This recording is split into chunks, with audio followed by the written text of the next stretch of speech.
Hello Guy, welcome back to my new channel, the Pyramids of Egypt. No structures on Earth are more famous, and none are more profoundly tied to a single idea, the tombs of the pharaohs. For centuries we have seen them as the ultimate expression of royal ego, colossal headstones built by kings to house their mortal remains and shepherd their souls to the stars. This vision of a lonely pharaoh, entombed with his treasures, has dominated our imagination. But this is only a single chapter in a much deeper, more complex story. These mountains of stone were far more than just tombs. They were engines of the state, anchors of a nation's faith, and crucibles of architectural innovation. So before you get comfortable, take a moment to like the video and subscribe, but only if you genuinely enjoy what I do here. And let me know in the comments where you're tuning in from and what time it is for you. It's always fascinating to see who's joining us from around the world. Now, dim the lights, maybe turn on a fan for that soft background hum, and let's ease into tonight's journey together. Our journey into the deeper meaning of the pyramids does not begin at the famous Giza plateau, with its three iconic silhouettes. It begins some 20 kilometers to the south, on the sandy, wind-swept necropolis of Saqqara. Here, under the brilliant Egyptian sun, stands a monument that at first glance seems almost unfinished. A stack of rectangular boxes of diminishing size, rising in 6 distinct tiers. This is the step pyramid of King Giza, a pharaoh of the 3rd dynasty who reigned nearly 4,700 years ago. This structure is arguably the most important building in all of Egyptian history, for it is here that the story of the pyramids begins. But more than that, it is the story of the birth of stone architecture on a massive scale, the physical manifestation of a revolution in religious thought, and the colossal project that helped forge the very concept of the unified Egyptian state. Before this, kings were buried in low, flat-topped mud brick structures called mastabas. With this single monument, a visionary architect and a powerful king shattered all precedent, creating not just a tomb, but a stairway to the heavens, an architectural machine designed to propel the king's soul into the eternal company of the circumpolar stars. The story of this pyramid is the story of the moment Egypt learned to think in stone, and in doing so laid the foundation for the next 3 millennia of its history. The genius behind this architectural leap was a man whose name has echoed through history, with almost as much reverence as the kings he served. This was Imhotep. He was Djoser's vizier, his chief minister, but this title barely scratches the surface of his legacy. His official titles included High Priest of Heliopolis, the center of the Sun cult, and Overseer of the Works, the chief royal architect. Later generations of Egyptians would deify him as a god of wisdom and medicine, a testament to his profound impact on their culture. Imhotep was a true polymath, a Renaissance man thousands of years before the Renaissance. It was his vision that transformed the traditional royal tomb into something unprecedented. The project began, humbly enough, as a traditional mastaba. Archaeological investigation has shown that the initial structure was a large, square mastaba built of local stone, about 8 meters high.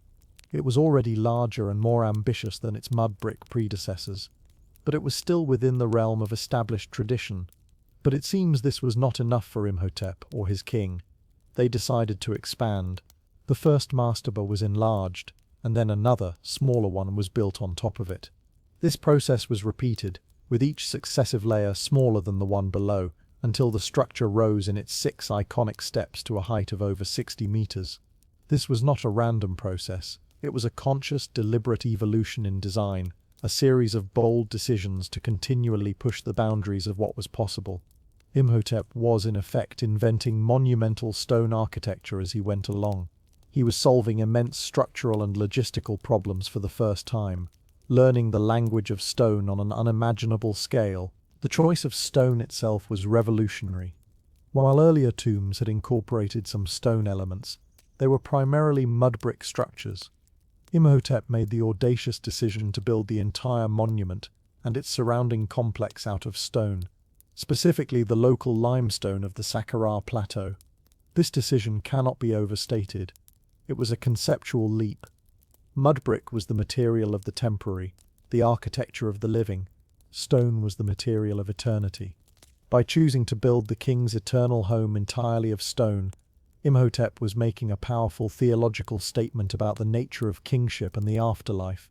He was declaring that the king's next life was not a ghostly continuation, but a solid, permanent, and unchanging reality. The structure itself was a physical prayer, an eternal machine.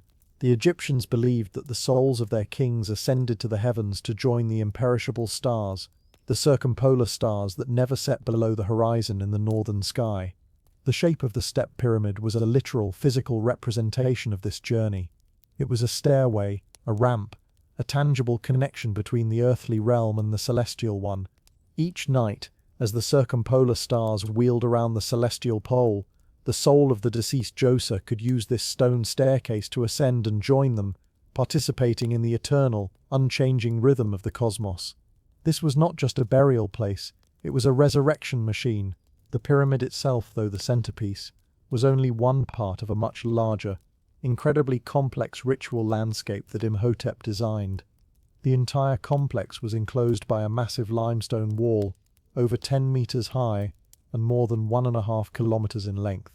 This wall was not plain, it was decorated with a beautiful recessed paneling design known as the palace facade, which mimicked the appearance of the king's actual earthly palace. This wall served to separate the sacred space of the king's afterlife from the chaos of the outside world, creating a self-contained, perfect realm for his eternal existence. Entry into this sacred precinct was severely restricted. Of the 14 massive false doors carved into the enclosure wall, only one, located in the southeastern corner, was a real functioning entrance. This single narrow gateway forced any visitor, likely only the highest priests, to enter in a controlled, prescribed manner, emphasizing the exclusivity and sanctity of the space within. This was not a public monument in the modern sense, it was a private, royal domain for the dead, a microcosm of the Egyptian state, ruled forever by its deified king. The sheer amount of stone quarried, moved and dressed just for this enclosure wall was staggering, a project on a scale never before attempted. Upon passing through the single true entrance, a visitor would find themselves not in an open courtyard, but in a long, narrow colonnade. 40 limestone columns, designed to look like bundles of bound reeds, supported a stone roof that was carved to imitate log beams. This was another of Imhotep's innovations, the translation of organic forms into stone. The columns were not freestanding, but were engaged, attached to a side wall, suggesting that Imhotep was still experimenting with the structural properties of stone, and was not yet confident in the ability of slender columns to support a heavy roof. This entrance colonnade served as a processional way, a transition zone that led from the world of the living into the heart of the complex. The play of light and shadow from the narrow slits in the roof would have created a dramatic, almost disorienting effect, preparing the visitor for the sacred rituals to be performed within.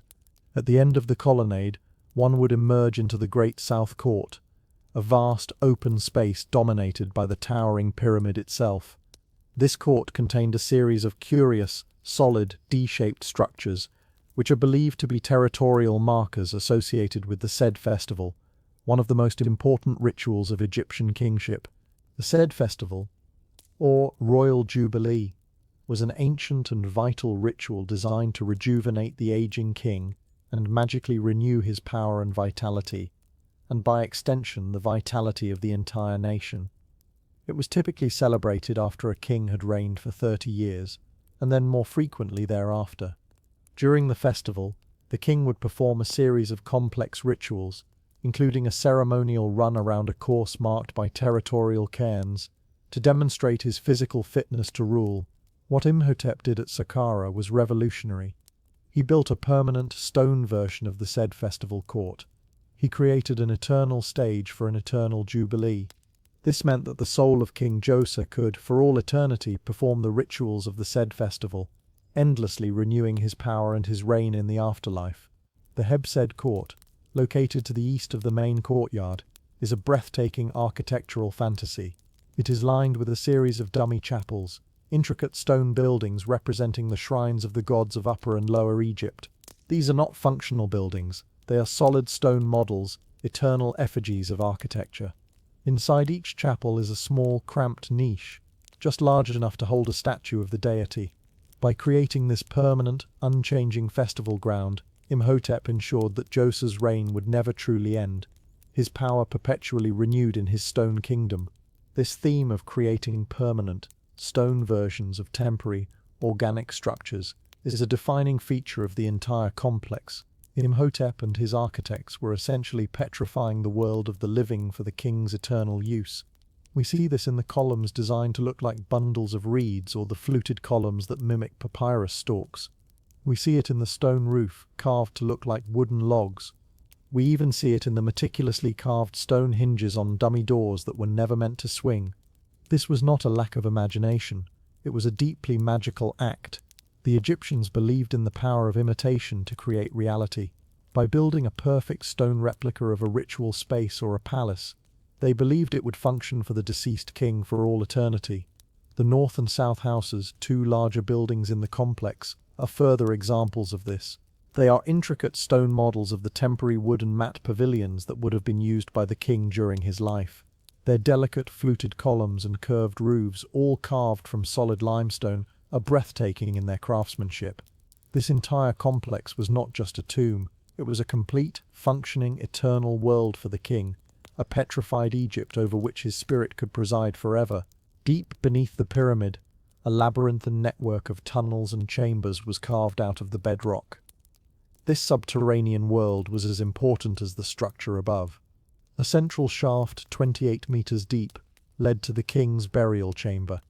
This chamber was built of massive, precisely cut blocks of pink granite, brought all the way from Aswan, hundreds of kilometers to the south. The use of this incredibly hard and distant stone for the most sacred space signifies its importance and the immense resources at Djoser's command.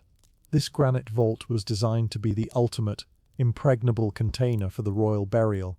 After the king was interred, a massive granite plug, weighing over 3 tons, was lowered to seal the chamber. Surrounding this central burial shaft was a maze of galleries and storerooms, a subterranean palace intended to house the king's funerary provisions. Archaeologists discovered a staggering 40,000 stone vessels in these tunnels, bowls, jars, and plates, many of them carved from beautiful and exotic stones like alabaster, diorite, and schist. Many of these vessels were heirlooms, inscribed with the names of kings from the first and second dynasties, suggesting that Djoser saw himself as the culmination of all the royal power that had come before him. One of the most beautiful and surprising discoveries within this subterranean network was a series of chambers lined with tens of thousands of small, brilliant blue-green faience tiles. Faience is a glazed ceramic, and its vibrant color was associated with the life-giving waters of the Nile, with rebirth, and with eternity. These blue chambers were designed to replicate the reed mat wall hangings of the king's living palace. The effect would have been stunning, a shimmering, subterranean world of eternal, vibrant blue. Interspersed among the faience tiles were 3 limestone reliefs depicting King Djoser himself. These are some of the earliest and finest examples of royal portraiture in stone. The king is shown wearing the different crowns of Egypt and performing sacred rituals, including the ceremonial run of the Sed festival. These reliefs were not meant to be seen by the living. They were positioned in the darkness of the tomb for the benefit of the king's soul alone. They were a permanent, magical record of his royal power, ensuring that he could continue to perform his kingly duties and maintain his status for all eternity. These blue chambers represent a powerful fusion of art, architecture, and religious belief, a hidden perfect world designed to nurture the king's spirit. The construction of the Step Pyramid complex was not just an architectural project. It was the largest national undertaking in the history of Egypt up to that point. It required a level of resource management, labor organization, and political will that was unprecedented. To build this mountain of stone, Imhotep would have needed to command a massive workforce. This was not a slave army as is often imagined, but a well-organized body of free Egyptian laborers, a core of skilled artisans, stonemasons, sculptors, and architects would have worked year-round. The immense manpower needed for quarrying and hauling the stone was likely provided by a seasonal workforce of peasant farmers, conscripted into national service during the annual Nile inundation when their fields were flooded. This was a form of taxation, paying one's due to the state through labor. These workers were fed, housed, and cared for by a massive logistical operation. It required a bureaucracy of scribes to calculate rations, record work progress, and manage supply chains. It required a system for quarrying millions of tons of limestone, transporting it to the site, and then lifting it into place. The project acted as a crucible, forging the administrative tools and the sense of national identity that would define the Old Kingdom. It was a project that unified the country, focusing the economic and human resources of the entire nation on a single transcendent goal. The Step Pyramid complex did more than just provide a tomb for Djoser. It fundamentally transformed the role and status of the king. By creating a monument of such immense scale and permanence, and by building it entirely of stone, Djoser and Imhotep were making a powerful statement about the divinity of the pharaoh. The king was no longer just the most powerful man in the country. He was a god on earth, whose eternal afterlife was a matter of national importance. The complex became a powerful piece of royal propaganda, a visible symbol of the king's ability to command the landscape, the economy, and the people. Its construction stimulated the economy, driving innovation in quarrying, tool-making, and logistics. It created a trained national workforce. The success of the project reinforced the central authority of the state and the divine ideology that supported it. In a very real sense, the process of building the pyramid helped to build the Egyptian state itself. It was a self-reinforcing cycle. The king's growing power enabled the construction of a massive monument, and the successful construction of that monument, in turn, enhanced the power and prestige of the king. The Step Pyramid also became the focal point for a new and powerful institution, the royal funerary cult. After the king's death, he was not simply abandoned in his tomb. A dedicated staff of priests was endowed with land and resources to maintain the complex and to perform the daily rituals and offerings for the benefit of the king's spirit. This cult was a permanent, endowed institution, and a new and significant economic force in the land. The offerings, food, drink, incense, and prayers were believed to be magically transmitted to the king's soul, sustaining him in the afterlife. The land grants given to these cults, often tax-exempt, would become a major feature of the Old Kingdom economy. The Step Pyramid was therefore not a dead monument, but a living institution, an active interface between the worlds of the living and the dead. It provided employment for generations of priests, scribes, and artisans, and its agricultural lands contributed to the local economy. This established a pattern that would be followed for centuries. The king's tomb was not just a final resting place, but the heart of a powerful economic and religious foundation, designed to ensure his eternal influence. The legacy of Djoser and Imhotep's creation was immediate and profound. It set the standard for all subsequent royal burials in the Old Kingdom. For the next century, pharaohs would continue to build step pyramids, trying to emulate and in some cases surpass Djoser's achievement. Kings like Sekhemkhet and Kaba attempted to build their own step pyramid complexes at Saqqara and Zawyet el-Aryan, though neither was completed. These projects show the powerful influence of the new model, even if these later kings lacked the resources or the stability of reign to see them through. The most ambitious of these successors was King Sneferu, the founder of the 4th dynasty and the father of Khufu, the builder of the Great Pyramid at Giza. Sneferu was the greatest pyramid builder in Egyptian history, constructing 3 massive pyramids. His first, at Meidum, began as a step pyramid in the Djoser tradition. However, Sneferu, or his architects, then made a second revolutionary leap. They decided to transform the stepped structure into a true smooth-sided pyramid by filling in the steps with a casing of fine limestone. This was the birth of a new idea, the next great evolution in pyramid design. The pyramid at Meidum is a ruin today. Its outer casing collapsed in antiquity, revealing the original step pyramid core beneath. This spectacular failure was likely a crucial lesson for Sneferu's architects. It taught them about the immense internal pressures and the correct angles needed for a stable, true pyramid. Undeterred, Sneferu moved his court to a new site, Dashur, where he began another pyramid. This one, known as the Bent Pyramid, is a perfect illustration of the architect's learning in real time. The pyramid begins at a steep angle of 54 degrees, but at about halfway up, the angle abruptly changes to a much shallower 43 degrees. The reason for this change has been long debated, but it is most likely that the builders realized their initial angle was too steep and that the structure was showing signs of instability and stress. Rather than abandon the project, they made a pragmatic decision to change the angle and complete it. This pyramid, with its distinctive bent profile, is a beautiful testament to the experimental nature of Old Kingdom engineering. It shows us architects grappling with the immense challenges of a new form, adapting their design in response to structural realities. They were learning from their mistakes and pushing the boundaries of their knowledge. Having learnt the hard lessons of Medum and the bent pyramid, Snefru was finally ready to achieve perfection.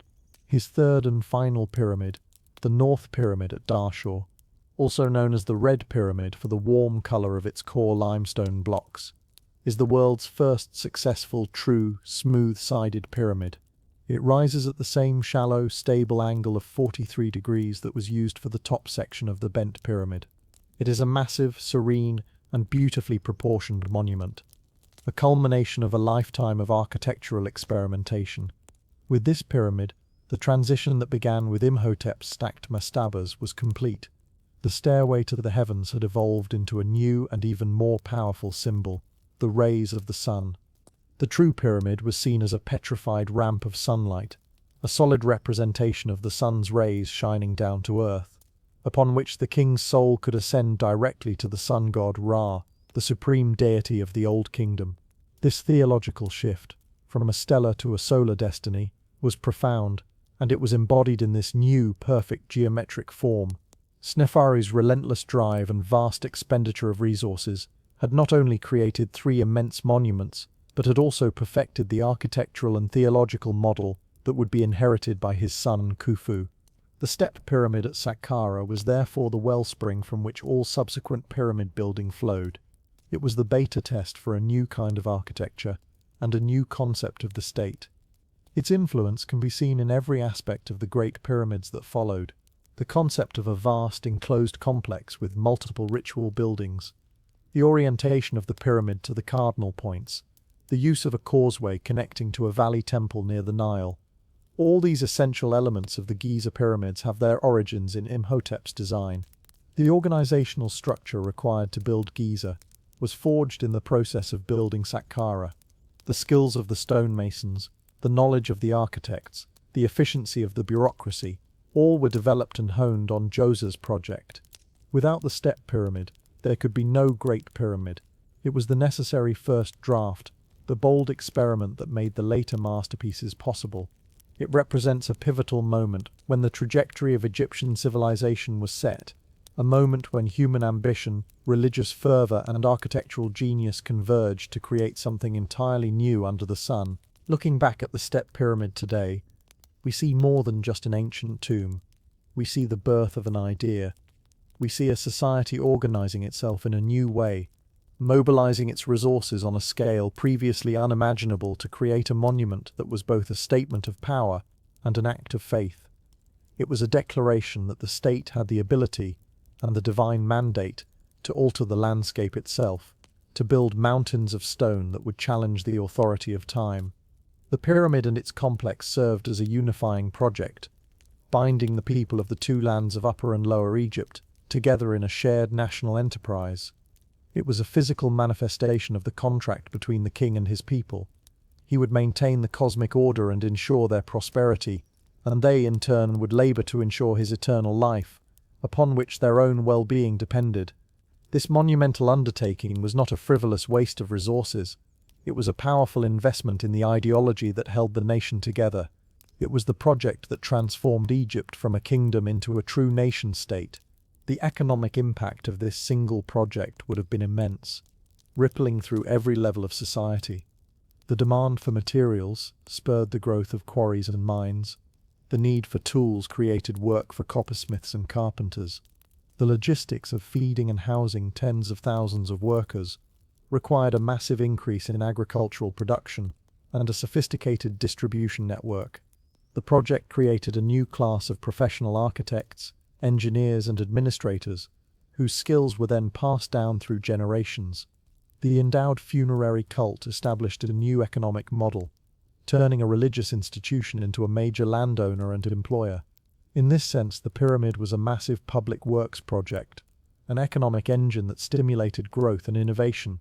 It was a colossal investment that paid dividends in the form of a more complex, more organized, and more powerful state. The wealth of the nation was not buried and lost within the tomb. It was circulated and magnified through the very process of its construction. The pyramid was not a sink for the economy. It was a fountainhead. The step pyramid also marks a crucial turning point in the relationship between humans and their environment. Before Saqqara, large-scale construction was organic, built from the mud and reeds of the river valley. With the step pyramid, the Egyptians began to systematically exploit the geological resources of their land on an industrial scale. They became masters of quarrying, learning to read the landscape, to identify the best stone, and to extract it with precision and efficiency. They developed the logistical prowess to transport multi-ton blocks over land and water. This mastery of stone would become a defining characteristic of their civilization. It allowed them to build their temples, carve their statues, and create the enduring monuments that have captivated the world for millennia. This new relationship with the bones of the earth began here, with Imhotep's decision to build a tomb not of perishable mud, but of eternal stone. It was a choice that shaped not only the future of architecture, but also the very way the Egyptians saw their place in the world as powerful agents capable of shaping the eternal landscape itself. So, when we gaze upon the 6 steps of Djoser's pyramid, we are looking at the nexus of a profound transformation. It is the tomb of a pharaoh, yes, but it is so much more. It is a testament to the genius of a single architect, Imhotep, who dared to dream in stone. It is a physical embodiment of a new, powerful stellar theology, a machine for resurrection. It is the crucible in which the administrative and organizational structures of the Old Kingdom were forged. It is an economic engine that spurred innovation and growth. It is the birthplace of monumental stone architecture, the ancestor of all the great pyramids to come. It represents the moment when the Egyptian state came of age, marshalling its human and natural resources to create a monument that was not just for a king, but for the glory and permanence of the nation itself. The story beyond the pharaoh begins here, with a monument that was not just a container for a body, but a catalyst for the birth of a civilization's golden age. It is not just a pile of stones, it is the cornerstone of ancient Egypt. From the hard-won lessons learned in the sands of Dashur, we now turn our gaze north to the limestone plateau of Giza. It is here that the Pyramid Age reached its zenith. Here King Sneferu's son, Khufu, marshalled the full power of the Egyptian state to create the largest and most perfect pyramid ever built, a monument that would be the tallest structure on Earth for nearly 4,000 years.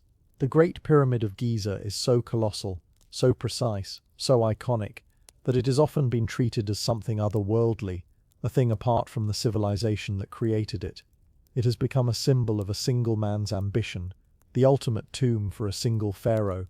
But to see it only as Khufu's tomb is to miss its true significance. The Great Pyramid is not the story of one king. It is the ultimate expression of the Old Kingdom state, the culmination of the system born at Saqqara. It was an economic engine of unparalleled scale, the anchor for a vast and meticulously planned city of the dead, and the product of a complex and sophisticated society of artisans, administrators and laborers. To understand the Great Pyramid, we must look beyond the pharaoh and into the lives of the thousands who built it, the bureaucracy that organized it, and the society that was defined by it. For centuries, the story of the pyramid builders has been dominated by a powerful and enduring myth. The image of 100,000 slaves groaning under the lash of cruel overseers, sacrificing their lives to satisfy the ego of a tyrannical king. This narrative, famously recounted by the Greek historian Herodotus and immortalized by Hollywood epics, has colored our entire perception of the monument. It paints the pyramid as a symbol of oppression, built with blood, sweat and tears forcibly extracted from a captive people. Yet, for all its dramatic power, this image is almost certainly wrong. The archaeological evidence, painstakingly gathered over the last few decades, tells a very different story. The builders of the pyramids were not slaves. They were free Egyptian citizens working as part of a national project, a system of seasonal labor that was the cornerstone of the Old Kingdom economy. They were housed, fed, and when they died, buried with honor in the shadow of the very monuments they helped to create. This revelation does not diminish the sheer hardship of the labor, but it fundamentally reframes its meaning. The pyramids were not built by a captive foreign workforce, but by the Egyptian people themselves, for a purpose they understood as vital to the survival and prosperity of their entire world. The proof of this new understanding lies just to the south of the Great Monument, in a place now known as Hayt el-Ghurab, the lost city of the pyramid builders. Here, archaeologists led by Mark Lanner and Zahi Hawass have unearthed the sprawling settlement that housed the pyramid workforce. This was no mere labor camp, it was a highly organized, planned city. It was divided into two distinct areas. To the east lay long, gallery-like barracks, capable of housing thousands of temporary laborers. These were likely the peasant farmers of the corvée system, serving their tour of duty during the inundation season. To the west were smaller, more permanent houses, the homes of the skilled artisans, craftsmen, and overseers who formed the permanent core of the workforce. The discoveries within this city have revolutionized our understanding of the builders' lives. Archaeologists have found evidence of massive bakeries, breweries, and fish processing plants, all operating on an industrial scale. The animal bones excavated from the site show that these workers were not eating scraps. They were being fed on the prime cuts of cattle, sheep, and goat, a protein-rich diet that kept them strong and healthy. This was a well-cared-for workforce, a valuable asset of the state, not a disposable army of slaves. They were the engine of the project, and the state knew that a well-fueled engine runs best. The logistical challenge of feeding this army of builders was a monumental undertaking in itself, a daily miracle of supply and demand. The bakeries discovered in the workers' city were not simple hearths. They were large, state-run facilities with rows of massive pottery bread molds, capable of producing thousands of loaves a day. Bread was a staple of the Egyptian diet, but it was also a form of payment, a fundamental unit of the economy. Similarly, the breweries produced vast quantities of a thick, nutritious beer, which was not just an intoxicant but a primary source of calories and vitamins for the workforce. The sheer scale of this food production gives us a glimpse into the vast administrative network that stood behind the construction. Scribes would have been constantly at work, calculating the daily quotas of grain needed from the state granaries, tracking the delivery of flour and barley, and recording the distribution of bread and beer to the different work gangs. This food production system was the pyramid's beating heart, pumping sustenance into the thousands of veins of the project. It shows us that for every man hauling a stone block, there were dozens more working behind the scenes. Bakers, brewers, farmers, fishermen, potters, and scribes, all part of the immense interconnected machine required to build a mountain of stone. For centuries, the precise details of this machine were a matter of educated guesswork. But in 2013, a discovery of almost unparalleled importance was made in a remote cave complex near the Red Sea. Here, archaeologists Pierre Tallet and Gregory Marawad uncovered the oldest papyri ever found in Egypt. These were not sacred religious texts, but something far more valuable to the historian, a collection of administrative logbooks dating to the very end of Khufu's reign.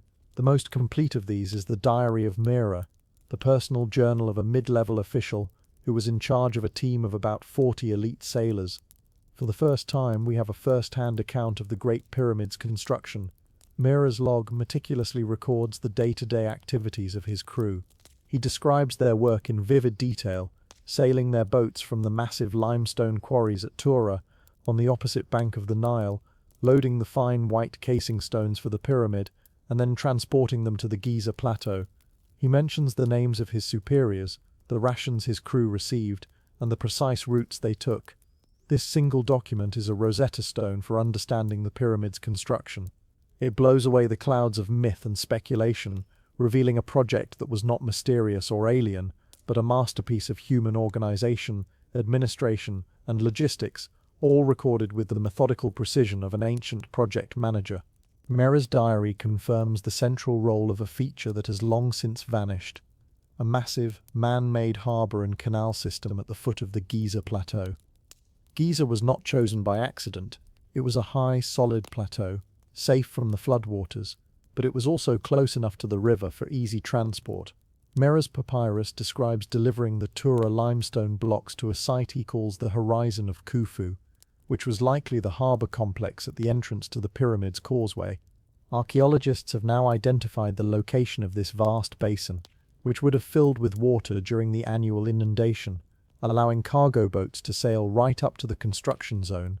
This harbour was the logistical hub of the entire project. From here, not only the fine white Tura limestone was unloaded, but also the massive granite beams from Aswan, brought from over 800 kilometers to the south, and the copper for tools from the Sinai Peninsula, and the gypsum for mortar. The Giza harbour was the gateway through which the resources of all of Egypt were funneled into this single, monumental project. It was a bustling industrial port, a testament to the immense skill of the Egyptian engineers in harnessing the power of the Nile to serve their architectural ambitions. The workforce itself was organised with a military-like efficiency. The labourers were divided into large crews, or files, which were given names to foster a sense of identity and competition. We know the names of some of these files from graffiti left behind by the workers themselves. In the hidden, stress-relieving chambers above the king's chamber in the Great Pyramid, workers scrawled the names of their gangs in red ochre paint. These were never meant to be seen, but they provide a priceless personal connection to the builders.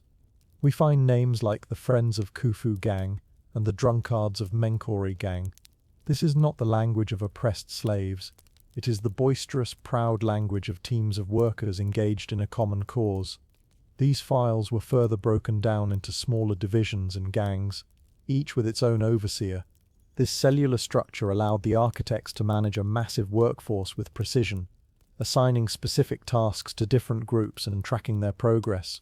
The graffiti reveals a sense of pride and camaraderie, a human element that transforms the faceless army of builders into groups of named individuals, proud of their contribution to the king's eternal home. To accomplish their task, these organized gangs were equipped with a simple but effective toolkit. The primary tools for quarrying and dressing the limestone blocks were copper chisels and saws, which were effective on the relatively soft stone, but required constant resharpening by teams of on-site smiths. For the much harder granite, they used a more brutal and patient technique, pounding the stone with heavy handheld balls of dolerite, an igneous rock even harder than granite. Slowly, painstakingly, they would batter the granite into shape. To move the massive blocks, some weighing over 50 tons, they used large wooden sledges which were dragged over prepared trackways lubricated with water or wet silt. The ropes they used were made of strong, fibrous materials like papyrus or palm fiber. There is no evidence of pulleys or wheels for heavy lifting. The construction of the pyramid was a triumph of basic mechanical principles. The lever and the ramp, applied on an unimaginable scale. Proponents of ancient alien theories often point to the supposed lack of technology as proof of extraterrestrial intervention, but they fundamentally underestimate the ingenuity and, above all, the sheer organizational power of the Egyptian state. The pyramid was not built with lost secret technology. It was built with the sweat, skill, and meticulously organized labor of tens of thousands of people, using the tools they had at their disposal. One of the most enduring mysteries of the Great Pyramid has been the question of how the blocks were lifted to the monument's immense height. The traditional image of a single, massive, external ramp is problematic. Such a ramp would have required a volume of material almost as large as the pyramid itself, and would have needed to be impossibly long to maintain a usable gradient.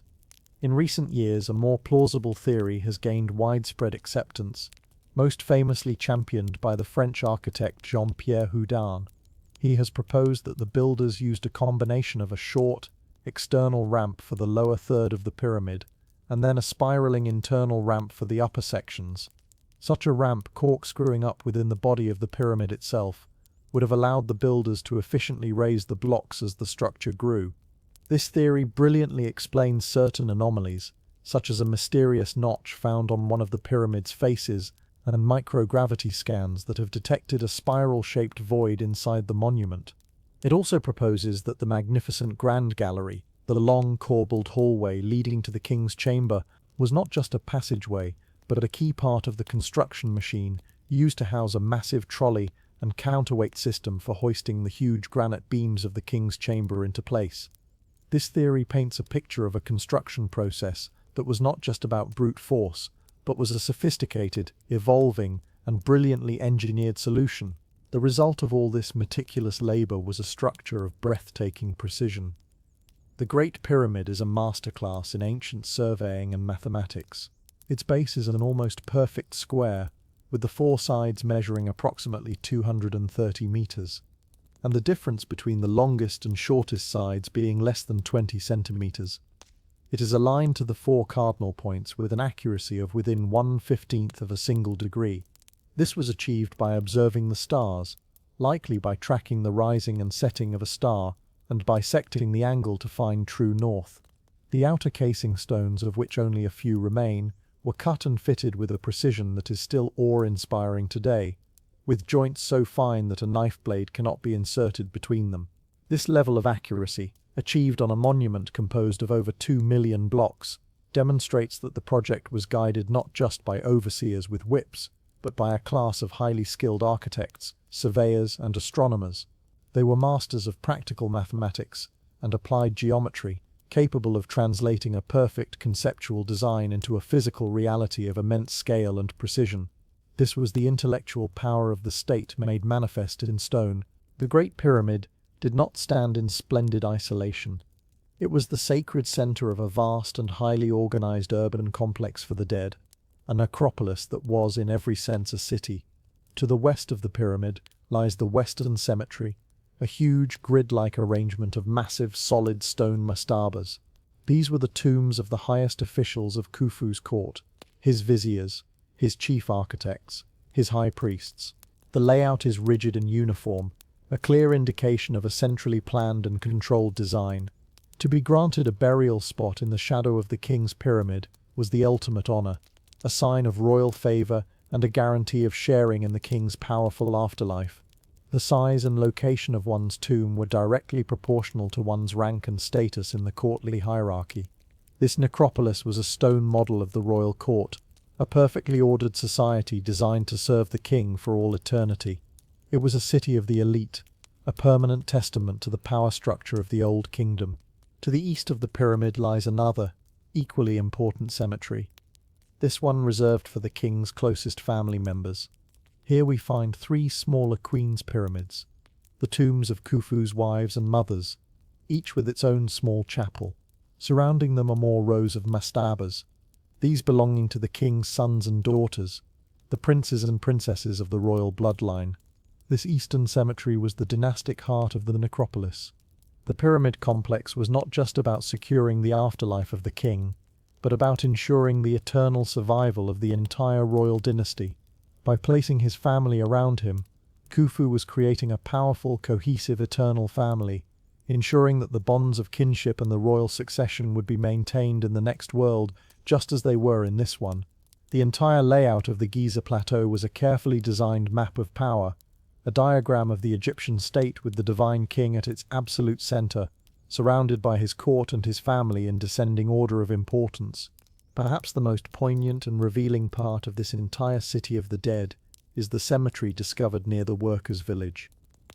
Here, in modest tombs of mud brick and limestone, the skilled workers and artisans who built the pyramids were laid to rest. These are not the mass graves of slaves, but the individual tombs of respected members of society. The skeletons show evidence of a hard life, compressed vertebrae from heavy lifting, broken bones that had been properly set and healed. But they also show that these men and women lived long lives and received medical care. Their simple tombs contained funerary goods like pottery for food and drink, and some were even buried in small coffins. Most importantly, their tombs were marked with their names and titles: overseer of masons, director of draftsmen, inspector of the craftsmen. They were buried with honor, in the sacred shadow of the monument they had devoted their lives to building. This cemetery is the final, definitive proof that the builders were valued members of their society, their contribution recognized, and their eternal lives provided for. It is the ultimate testament to the human story behind the stone. The pyramid was more than a tomb and more than a city.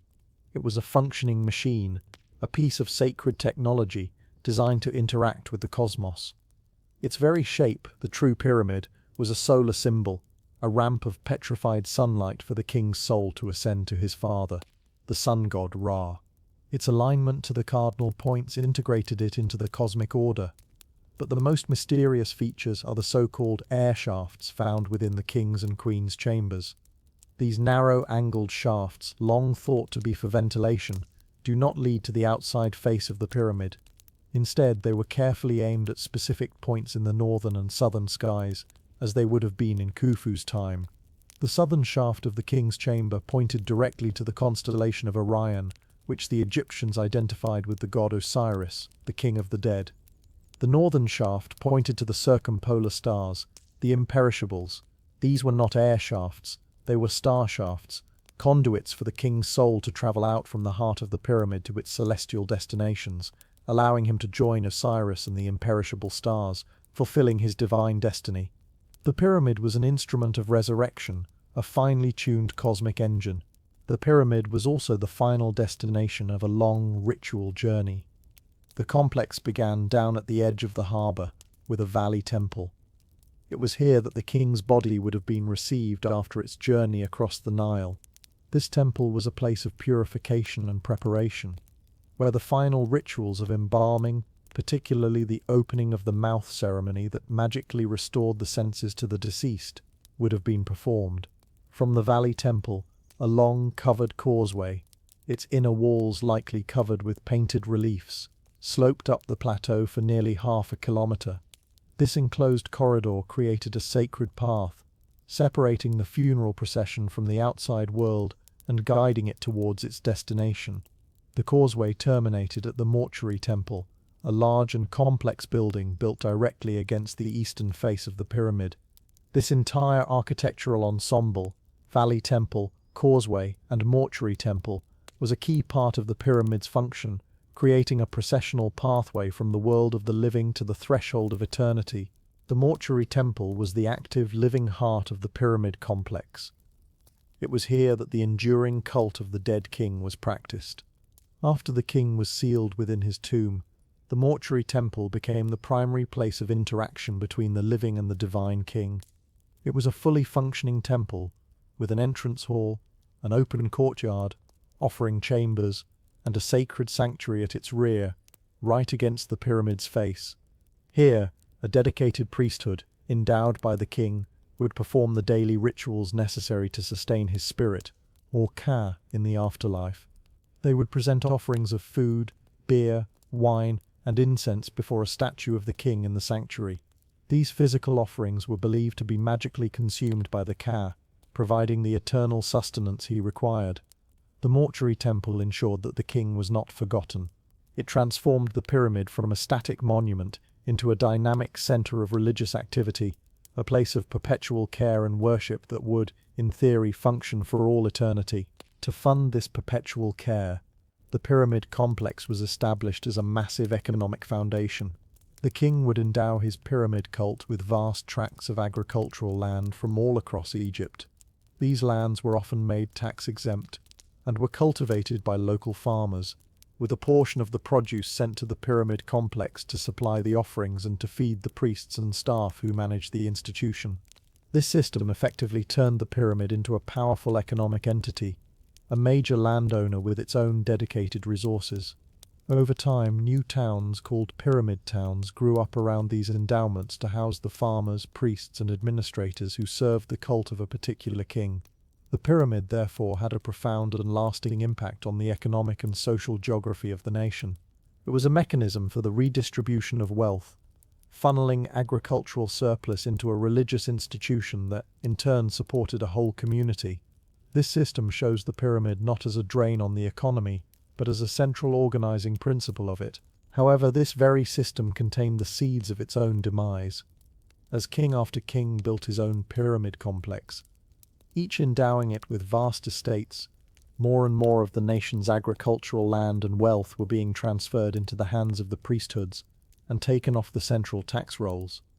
The power of the king was slowly but surely being diluted and decentralized, flowing away from the central monarchy and into these powerful, self-sustaining religious foundations.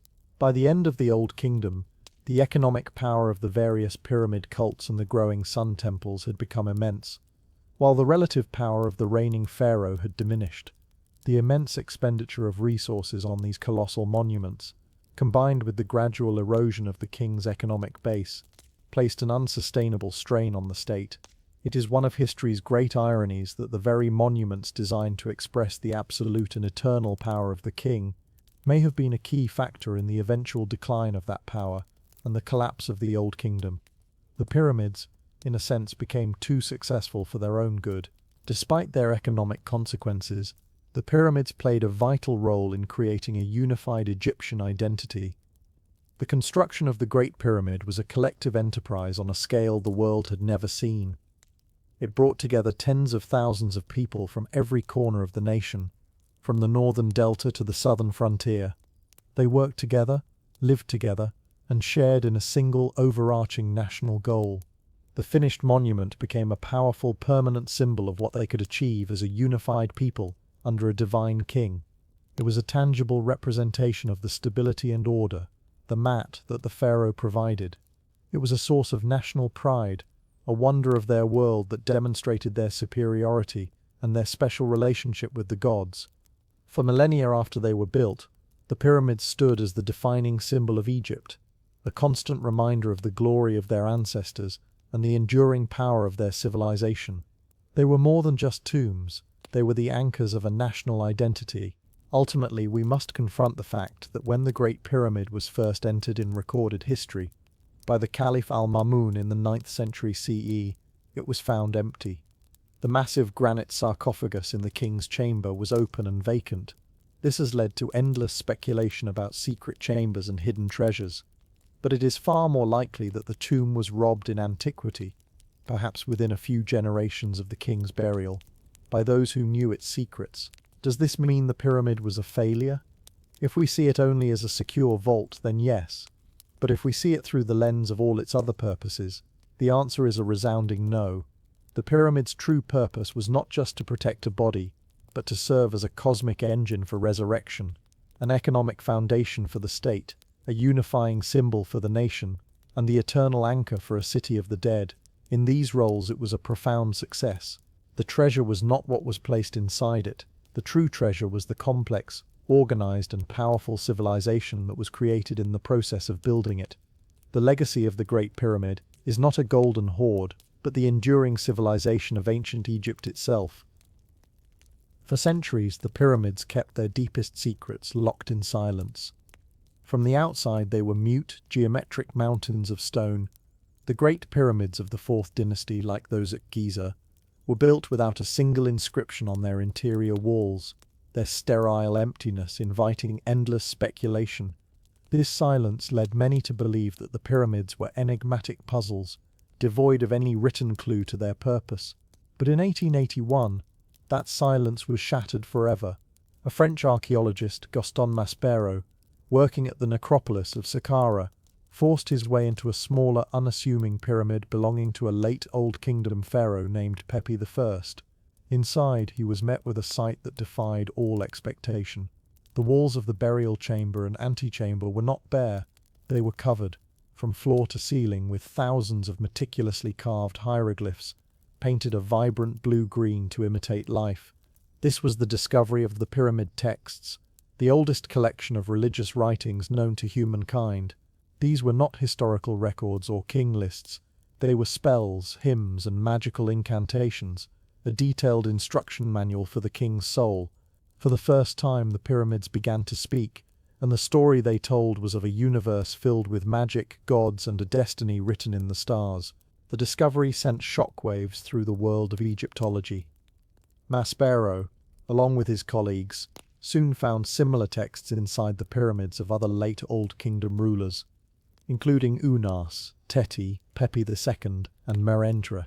What they had stumbled upon was not unique to a single king, but a whole corpus of sacred literature, a royal prerogative from the very end of the pyramid-building age. These texts were not meant for the eyes of the living. They were carved deep within the tomb, in the eternal darkness, intended solely for the use of the deceased king's soul as it emerged from his body. They were a divine roadmap, a collection of magical tools, and a script for the greatest journey of all, the transition from mortal ruler to eternal god. The language was archaic, poetic, and dense with mythological allusions, representing a tradition that was already ancient even when it was first written down. For scholars, these texts opened an unprecedented window into the mind of the Old Kingdom, revealing the foundational beliefs that underpinned the entire pyramid phenomenon. The silence was broken, and in its place was a chorus of voices, speaking of magic, power, and a journey to the stars. The pyramid texts are not a single linear book like the Bible or the Quran. They are a compilation, a sacred anthology of some 800 distinct spells or utterances, what the Egyptians called utterances. There is no fixed order. The selection and arrangement of the utterances vary from pyramid to pyramid.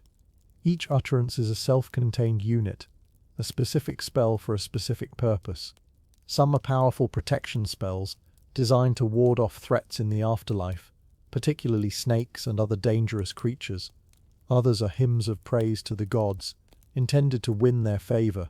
Many are transformative spells, detailing the process by which the king sheds his mortal coil and assumes his divine form, and a great number are practical, providing the king with the magical words needed to navigate the complex landscape of the next world, to cross rivers, to open gates, and to command the lesser spirits he might encounter.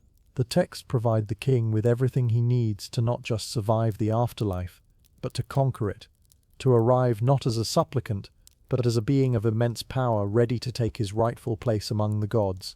The primary destiny envisioned for the king in the oldest of these texts is a celestial one, specifically a stellar one. The king's ultimate goal is to become an Ak, an effective and glorified spirit, and to ascend to the northern sky to join the circumpolar stars. These stars, which the Egyptians called the Ikamosek, or the ones who know not destruction, were the perfect symbol of eternity. Because of their position in the sky, they never sink below the horizon. They merely circle the celestial pole in a tireless eternal dance. The pyramid texts are filled with vivid, dynamic imagery of this ascension. Utterance 245 proclaims, "He flies who flies away from you, O men.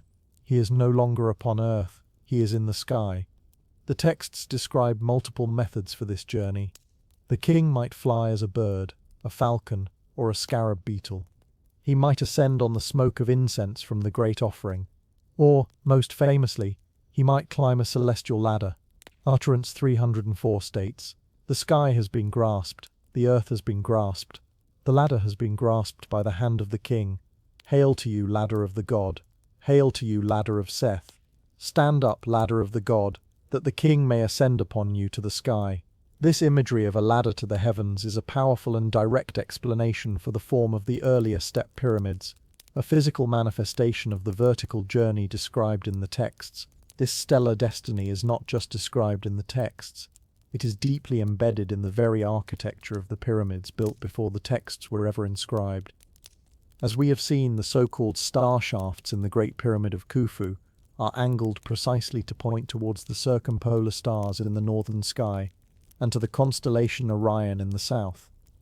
The texts provide the script for the architectural stage set by Khufu. The shafts were the launching tubes, and the texts were the launch codes. They give voice to the silent architecture. In Utterance 320, the king proclaims, "The door of the sky is open for you. May you ascend to the sky. May you sit upon your iron throne." The mention of an iron throne is particularly significant. In the Old Kingdom, the only known source of iron was from meteorites, a substance literally from the heavens. The king's celestial throne was made of star metal, reinforcing his new identity as a cosmic being. The texts and the architecture work in perfect harmony, a multimedia system designed to ensure the king's successful journey. The pyramid was the hardware, a stone machine for resurrection, and the pyramid texts were its operating system, the sacred software that made it run. But the journey to the stars was not guaranteed. It was fraught with peril. The afterlife was a complex and dangerous landscape, and the king needed power to navigate it. One of the most astonishing and visceral sections of the pyramid texts is Utterance 273-274, a passage so fierce and primeval it is known today as the Cannibal Hymn. This text describes in graphic and poetic detail how the king achieves ultimate power by hunting, slaughtering and devouring the gods themselves. It proclaims, "The sky is overcast, the stars are darkened, when the king appears as a soul, as a god who lives on his fathers and feeds on his mothers. It is the king who eats their magic, who swallows their spirits. Their big ones are for his morning meal, their middle-sized ones are for his evening meal, their little ones are for his night meal. He has eaten the knowledge of every god." This is not literal cannibalism. It is a powerful metaphorical expression of a magical process known as assimilation. By ritually consuming the gods, the king absorbs their powers, their knowledge, and their magic Heka, making himself more powerful than any single one of them. He becomes the ultimate being, a master of the universe, his belly full of the magic of the gods. The Cannibal Hymn is a terrifying and awe-inspiring piece of sacred literature, a glimpse into the raw shamanistic roots of Egyptian royal theology. The king's transformation is a central theme throughout the texts. He does not simply die and go to a happy afterlife. He undergoes a profound metamorphosis. Upon death, the king becomes Osiris, the archetypal god of the dead and resurrection. The texts are filled with lines identifying the deceased pharaoh with this powerful deity. "O king, you are this great one, the son of the great one. You have not gone away dead, you have gone away living." This identification with Osiris provided the king with a model for his own resurrection. Just as Osiris was murdered by his brother Seth and brought back to life by the magic of his wife Isis and his son Horus, so too would the king be reborn. The funerary rituals which would have been performed by the living priests are mirrored in the texts. The lector priest recites the spells, taking on the role of Horus, the dutiful son, performing the rituals for his dead father, the Osiris king. This fusion of the deceased with Osiris is one of the most enduring concepts in Egyptian religion, and its first and most detailed expression is found right here in the pyramid texts. While the stellar destiny is the most ancient and prominent theme, the pyramid texts also reveal the emergence of a new parallel theology, a solar afterlife. As the Old Kingdom progressed, the cult of the sun god Ra, centered at Heliopolis, grew in power and influence, eventually becoming the supreme state religion. This shift is reflected in the texts. Alongside the utterances describing the king's ascent to the stars, we find others that speak of a solar destiny. In these spells, the king's goal is to join the sun god Ra in his divine vessel, the bark of millions of years. Utterance 335 states, "The king is on his way to the sky, he will find Ra standing there. Ra will give him his hand, and he will take his place in the bark of Ra." The king would then accompany the sun god on his daily journey across the sky and his nightly journey through the treacherous underworld. This solar afterlife offered a different kind of eternity, not the static permanence of the stars, but a dynamic cyclical eternity, participating in the endless process of cosmic renewal. The presence of both stellar and solar afterlife concepts side by side in the same pyramids shows that Egyptian religion was not monolithic. It was a fluid and evolving system, capable of holding multiple, sometimes contradictory ideas in parallel. The texts do not just describe the king's destination, they provide a detailed magical map of the journey itself. The path to the afterlife was not easy. It was filled with obstacles that required specific knowledge to overcome. The king would have to cross the mythical Lily Lake, or the winding waterway, which separated the earthly realm from the divine. To do so, he needed the help of a divine ferryman, an enigmatic figure named He Who Looks Behind, who was notoriously reluctant to grant passage. The king could not simply command him, he had to address him with the correct magical formula, demonstrating his knowledge and worthiness. Utterance 359 contains a long, pleading speech to this ferryman. "O ferryman of the field of offerings, bring me this ferryboat. I have come to see my father. I have come to see Ra." The texts provided the king with the script for these crucial encounters. They were his passport, his book of secret passwords that would allow him to navigate the liminal spaces and pass the guardians of the next world. The power of these texts lay in the Egyptian understanding of the written word itself. For them, hieroglyphs were not mere symbols representing sounds or ideas. They were alive. The pictographic signs for animals, humans, and objects were believed to contain the essence of the thing they represented. To write something was to give it power, to make it real. This is why the Egyptians would sometimes deliberately mutilate the hieroglyphs of dangerous creatures, like snakes or crocodiles, within a tomb, drawing them without heads or with knives in their backs, to magically disable them and prevent them from harming the deceased. The act of carving the pyramid texts onto the walls of the tomb was therefore the ultimate magical act. It surrounded the king's body with a permanent, indestructible field of magical power. The words themselves were the agents of his resurrection. They were a divine armor, a perpetual recitation machine that would continue to speak the spells and protect the king for all eternity, long after the last priest had left the tomb. This belief in the inherent power of the written word, or Heka, is one of the most fundamental concepts in Egyptian thought, and it finds its most powerful expression on the walls of these pyramids. The texts also reveal the deep anxiety that surrounded the physical needs of the deceased in the afterlife. While the funerary cult was supposed to provide daily offerings of food and drink, the Egyptians were pragmatists. They knew that over time these cults might fail, and the offerings might cease. The pyramid texts provided a magical backup system. Many utterances are simple offering spells, designed to magically provide the king with sustenance. Utterance 81 proclaims, "O king, take the eye of Horus which you shall taste. Take this your bread which cannot grow stale, your beer which cannot grow sour." By carving these words in the tomb, the offerings became eternally available, independent of the actions of the living.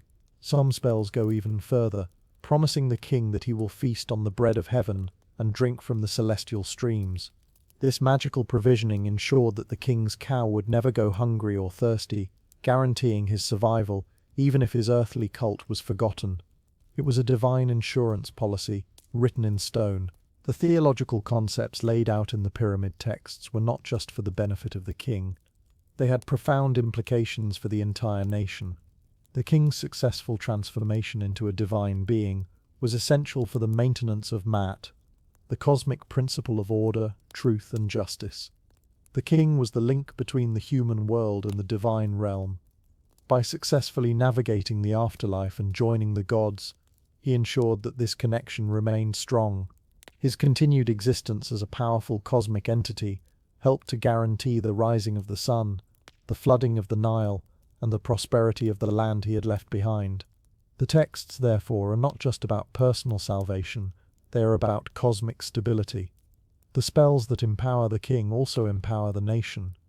This ideology helps to explain why the entire state was willing to invest such an immense amount of resources into the king's burial.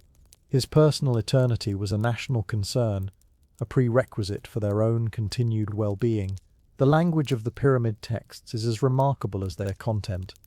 They are written in Old Egyptian, one of the earliest forms of the language, and their style is intensely poetic.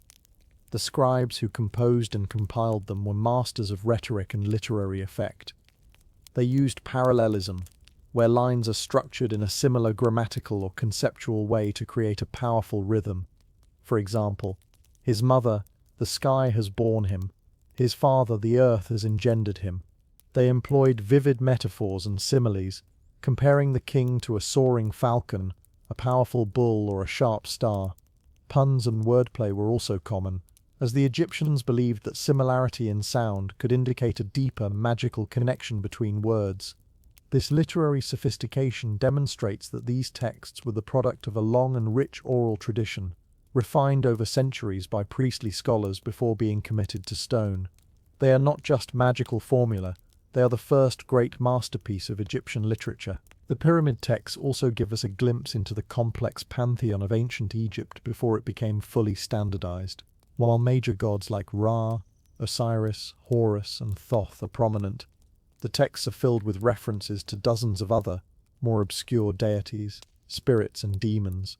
We encounter gods with strange names like He with the long horn, or the Great Green One.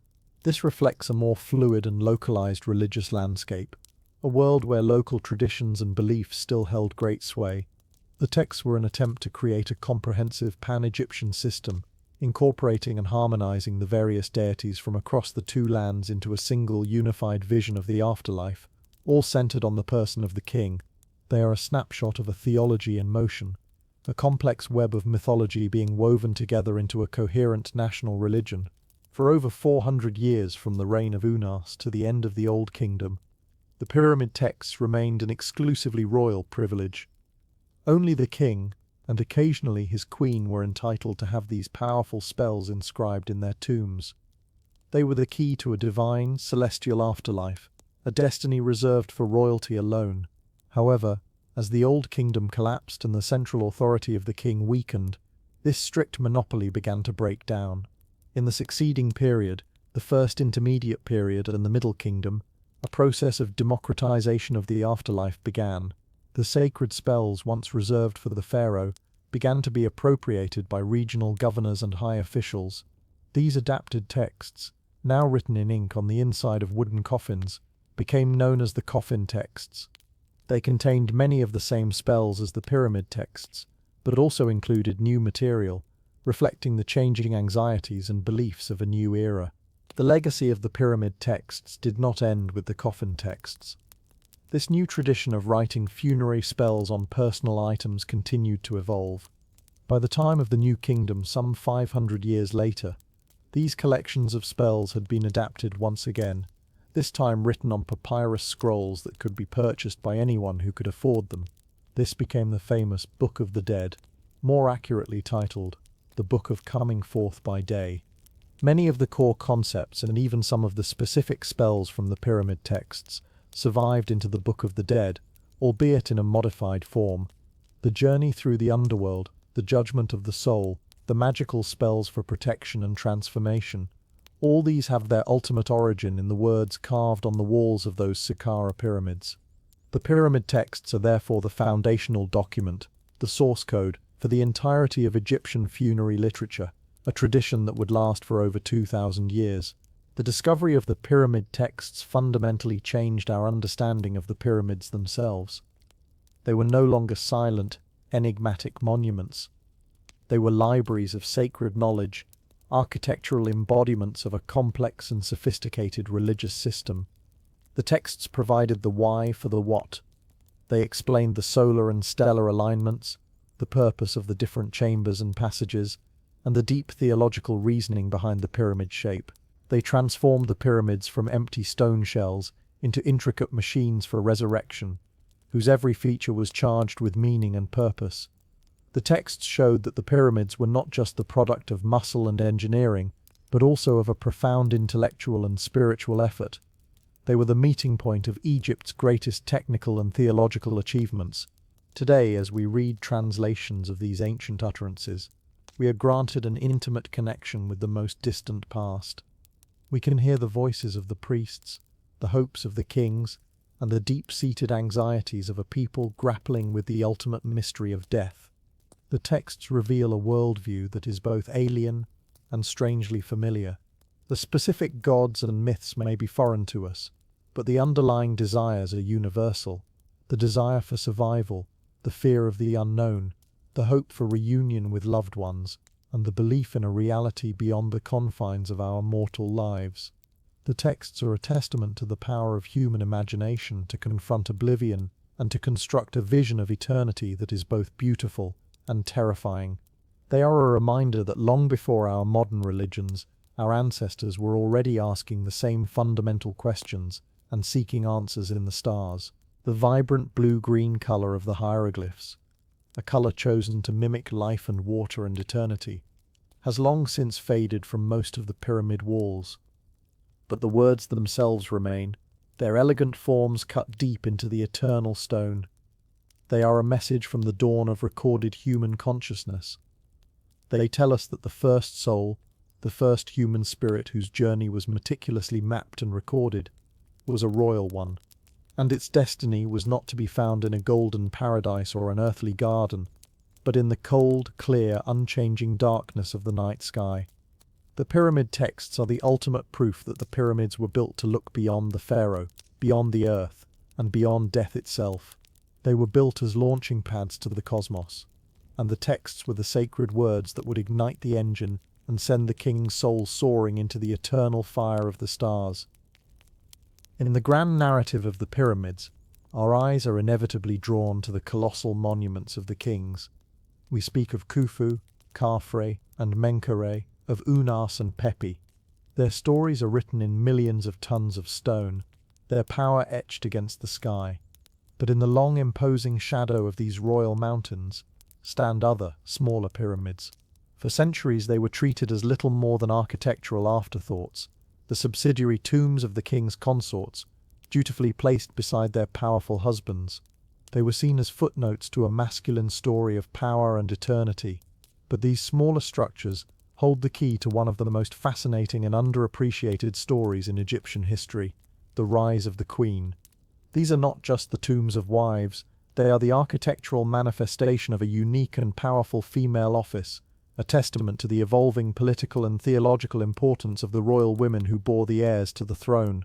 To explore the pyramids of the queens is to uncover a forgotten dynasty, a lineage of power that ran parallel to the kings, a story of how the mother of the god became a goddess in her own right. Our story begins not with a pyramid, but with a mystery. The year is 1925. A photographer for the Harvard MEMFA expedition, setting up his tripod near the Great Pyramid of Khufu, feels one of its legs sink unexpectedly into the ground. What he had stumbled upon was not loose sand, but the plaster roof of a hidden, sealed shaft. The expedition leader, the great archaeologist George Reisner, was in the United States at the time, and his team painstakingly cleared the shaft, descending nearly 100 feet into the bedrock. At the bottom they found a sealed burial chamber. When Reisner finally returned and the chamber was opened, the sight was breathtaking. It was an intact, undisturbed royal burial from the 4th dynasty. The chamber was filled with the decayed but magnificent remnants of a gilded canopy, chairs and a bed, alabaster jars, golden vessels, and an exquisite silver bracelet inlaid with butterflies still lay where they had been placed 4,500 years earlier. A sealed alabaster chest contained a set of canopic jars, holding the preserved organs of the deceased, and against the wall sat a magnificent, sealed alabaster sarcophagus.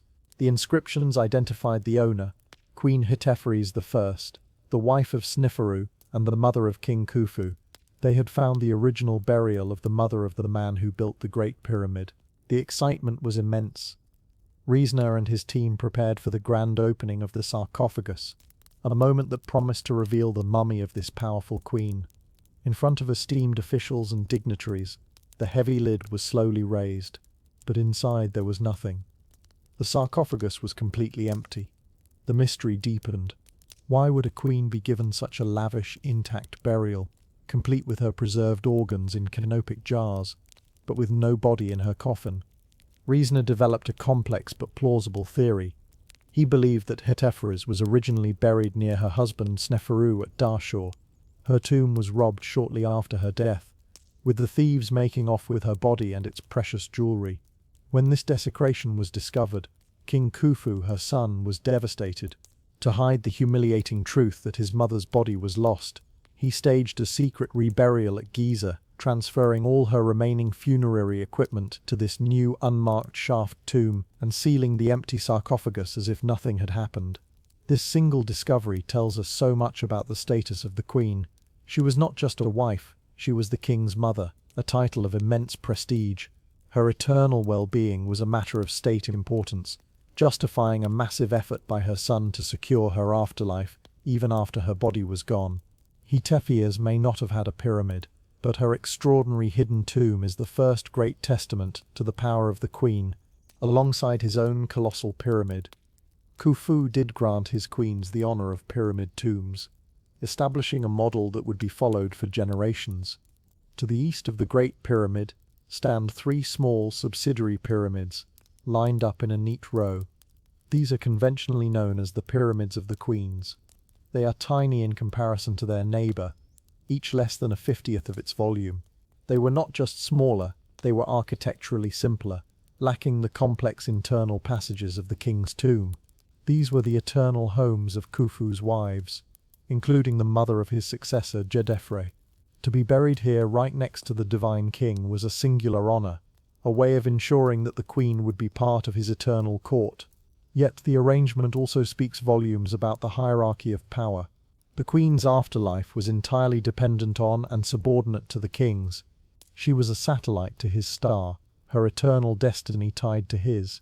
Her small pyramid was a gift, a mark of royal favor, but it was not the expression of her own inherent divine power, it was a reflection of his. This layout, the great king surrounded by his lesser queens, became the classic model for the Fourth Dynasty, a physical diagram of the royal family and the patriarchal power structure of the Old Kingdom. As we move into the Fifth Dynasty, we see a subtle but significant shift. The pyramids of the kings became smaller and less resource-intensive than their Giza counterparts. But the pyramids of the queens began to grow in importance and complexity. They were still subsidiary to the king's monument, but they started to become more than just simple tombs. They began to evolve into their own miniature pyramid complexes. A prime example is the pyramid of Queen Khentkaus I, located at Giza. Her tomb is so large and unusual that it was long mistaken for a fourth unfinished pyramid of a king. It is a massive two-stepped structure, with its own dedicated mortuary temple, a causeway, and even a small settlement for the priests of her funerary cult. Khentkaus bore a unique title, inscribed in her tomb, Mother of Two Kings of Upper and Lower Egypt, and some have even argued that the title could be read as King of Upper and Lower Egypt, and Mother of the King of Upper and Lower Egypt, suggesting she may have even ruled as a regent. Her tomb, positioned between the causeways of Khafre and Menkaure, is a powerful statement of her unique status, a bridge between two reigns. She was not just a king's wife or a king's mother, she was a major political and religious figure in her own right, and her tomb reflects this. It represents a crucial step in the evolution of the Queen's Pyramid, from a simple grave to a true monumental institution. The story of the Queen's Pyramid as an institution truly begins to crystallize in the pyramid fields of Abbassir, the main necropolis for the kings of the Fifth Dynasty. Here, kings like Sahura, Neferkara, and Nusera built their sun-oriented pyramid complexes, and alongside them their queens were buried in their own increasingly elaborate complexes. These were not just small pyramids, they now regularly included their own small, dedicated mortuary chapels, where a cult could be practiced for the queen herself, independent of the king's main cult. This was a significant theological development. It implied that the queen's spirit required its own source of sustenance, its own gateway for receiving offerings.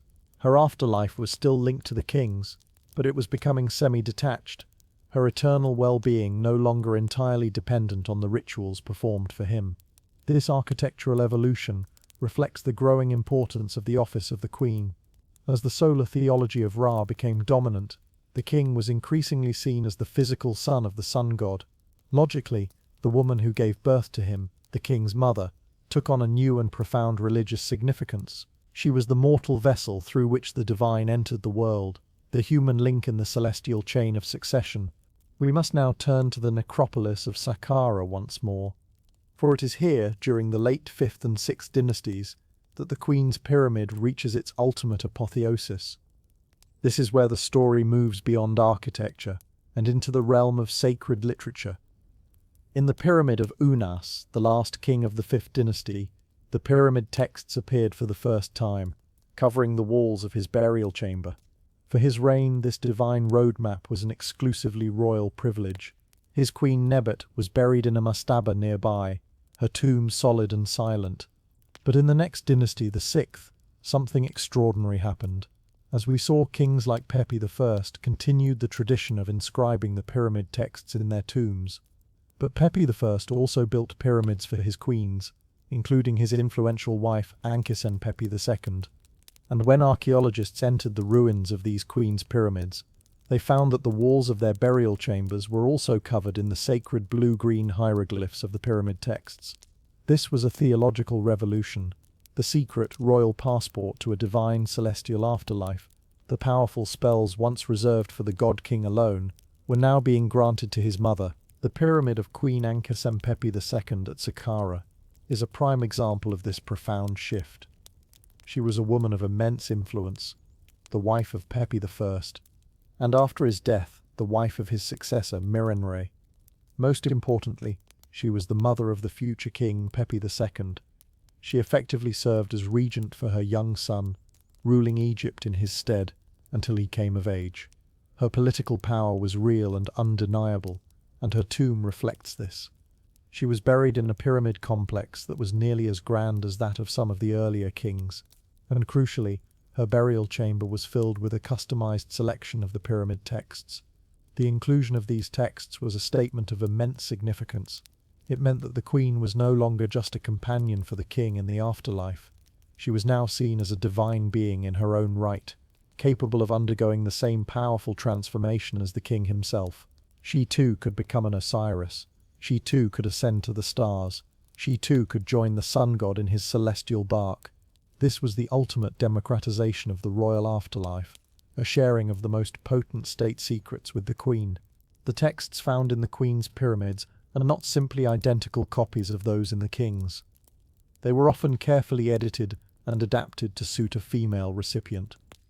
Pronouns were changed, and certain overtly masculine or violent utterances, like the cannibal hymn, were sometimes omitted. But the core theological content remained. The queen, just like the king, is identified with Osiris.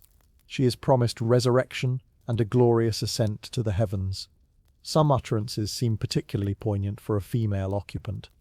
One spell, for instance, directly addresses the deceased queen. "O mother of the king, give your breast to this king, that he may suckle from it." This passage, when used for a king, would be a metaphor for him being nourished by a sky goddess. But for a queen, the king's mother, it becomes a literal affirmation of her most powerful role, the eternal nurturer of the divine king. The texts in her tomb reinforced her unique status, celebrating her role as the matriarch of the dynasty and guaranteeing that this role would continue in the next world.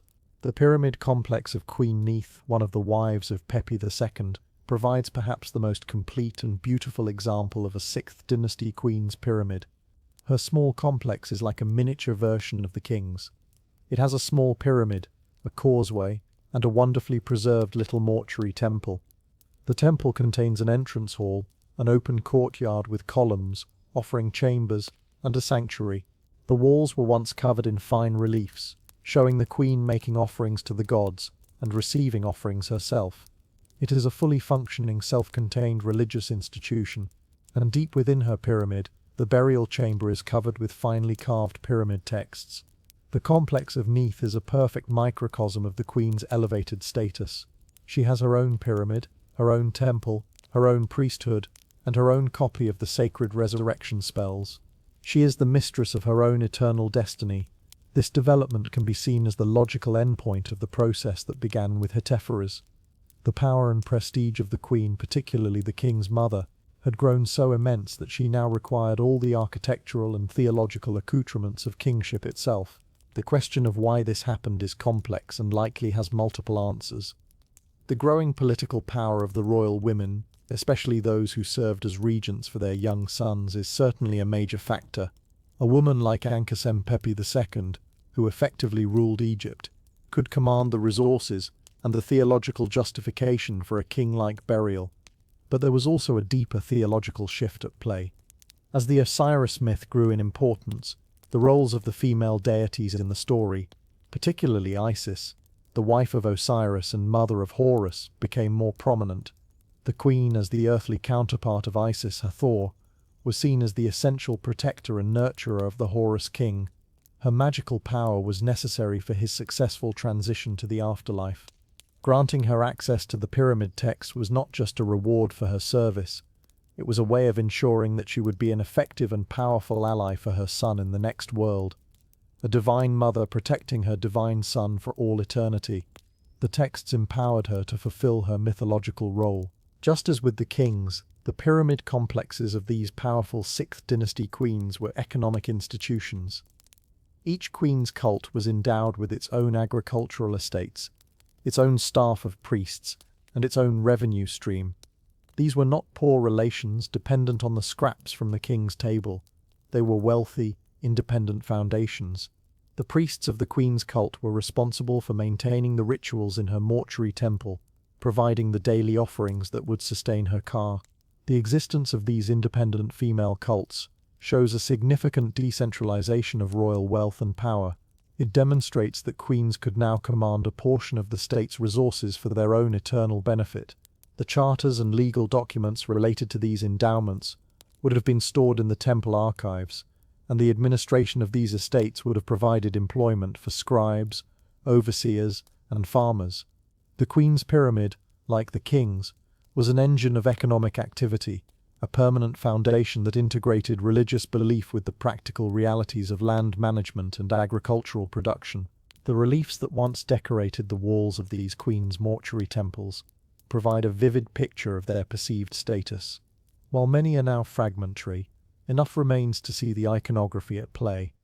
The queen is often shown with the attributes of a goddess, particularly Hathor, the powerful goddess of love, beauty, and motherhood, who was also seen as the mother or wife of Horus. She might be shown wearing the vulture headdress, a symbol of divine maternity, or holding the papyrus scepter of a goddess. She is depicted receiving offerings not just from priests, but from personified versions of her own agricultural estates, who line up to present her with the bounty of her lands. In some scenes, she is shown in the company of the king, but as a near-equal partner rather than a diminutive follower. These images are powerful statements of her divine status.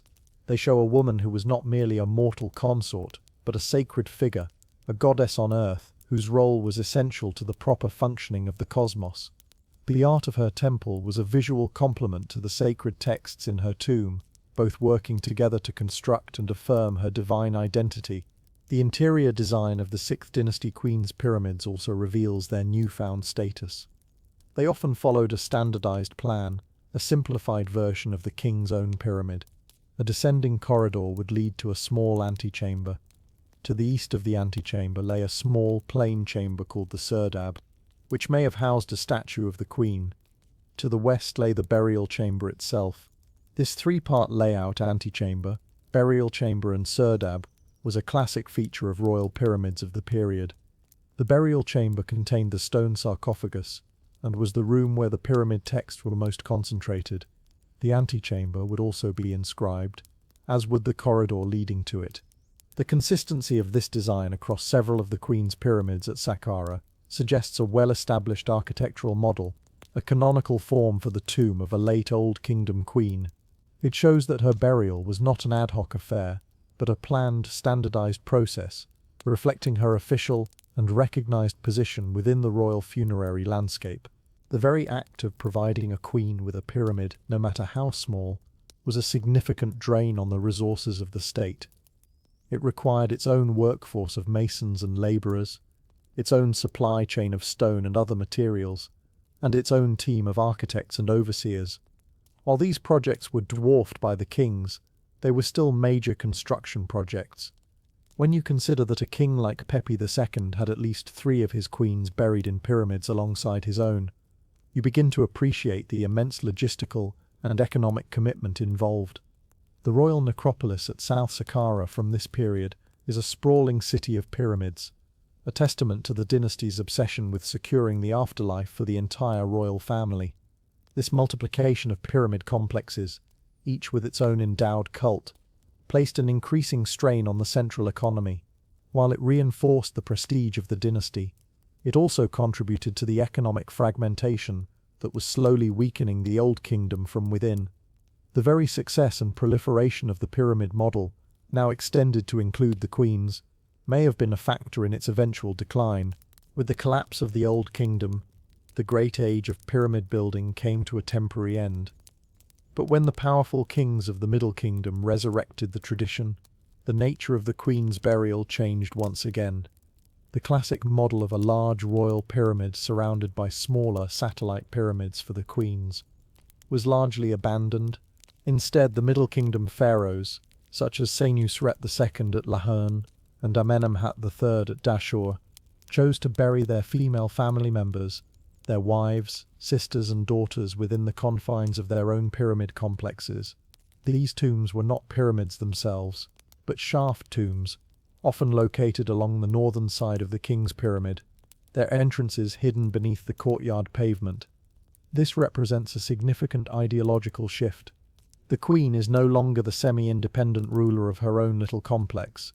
She has been brought back into the fold, her afterlife once again made physically subordinate to the king's.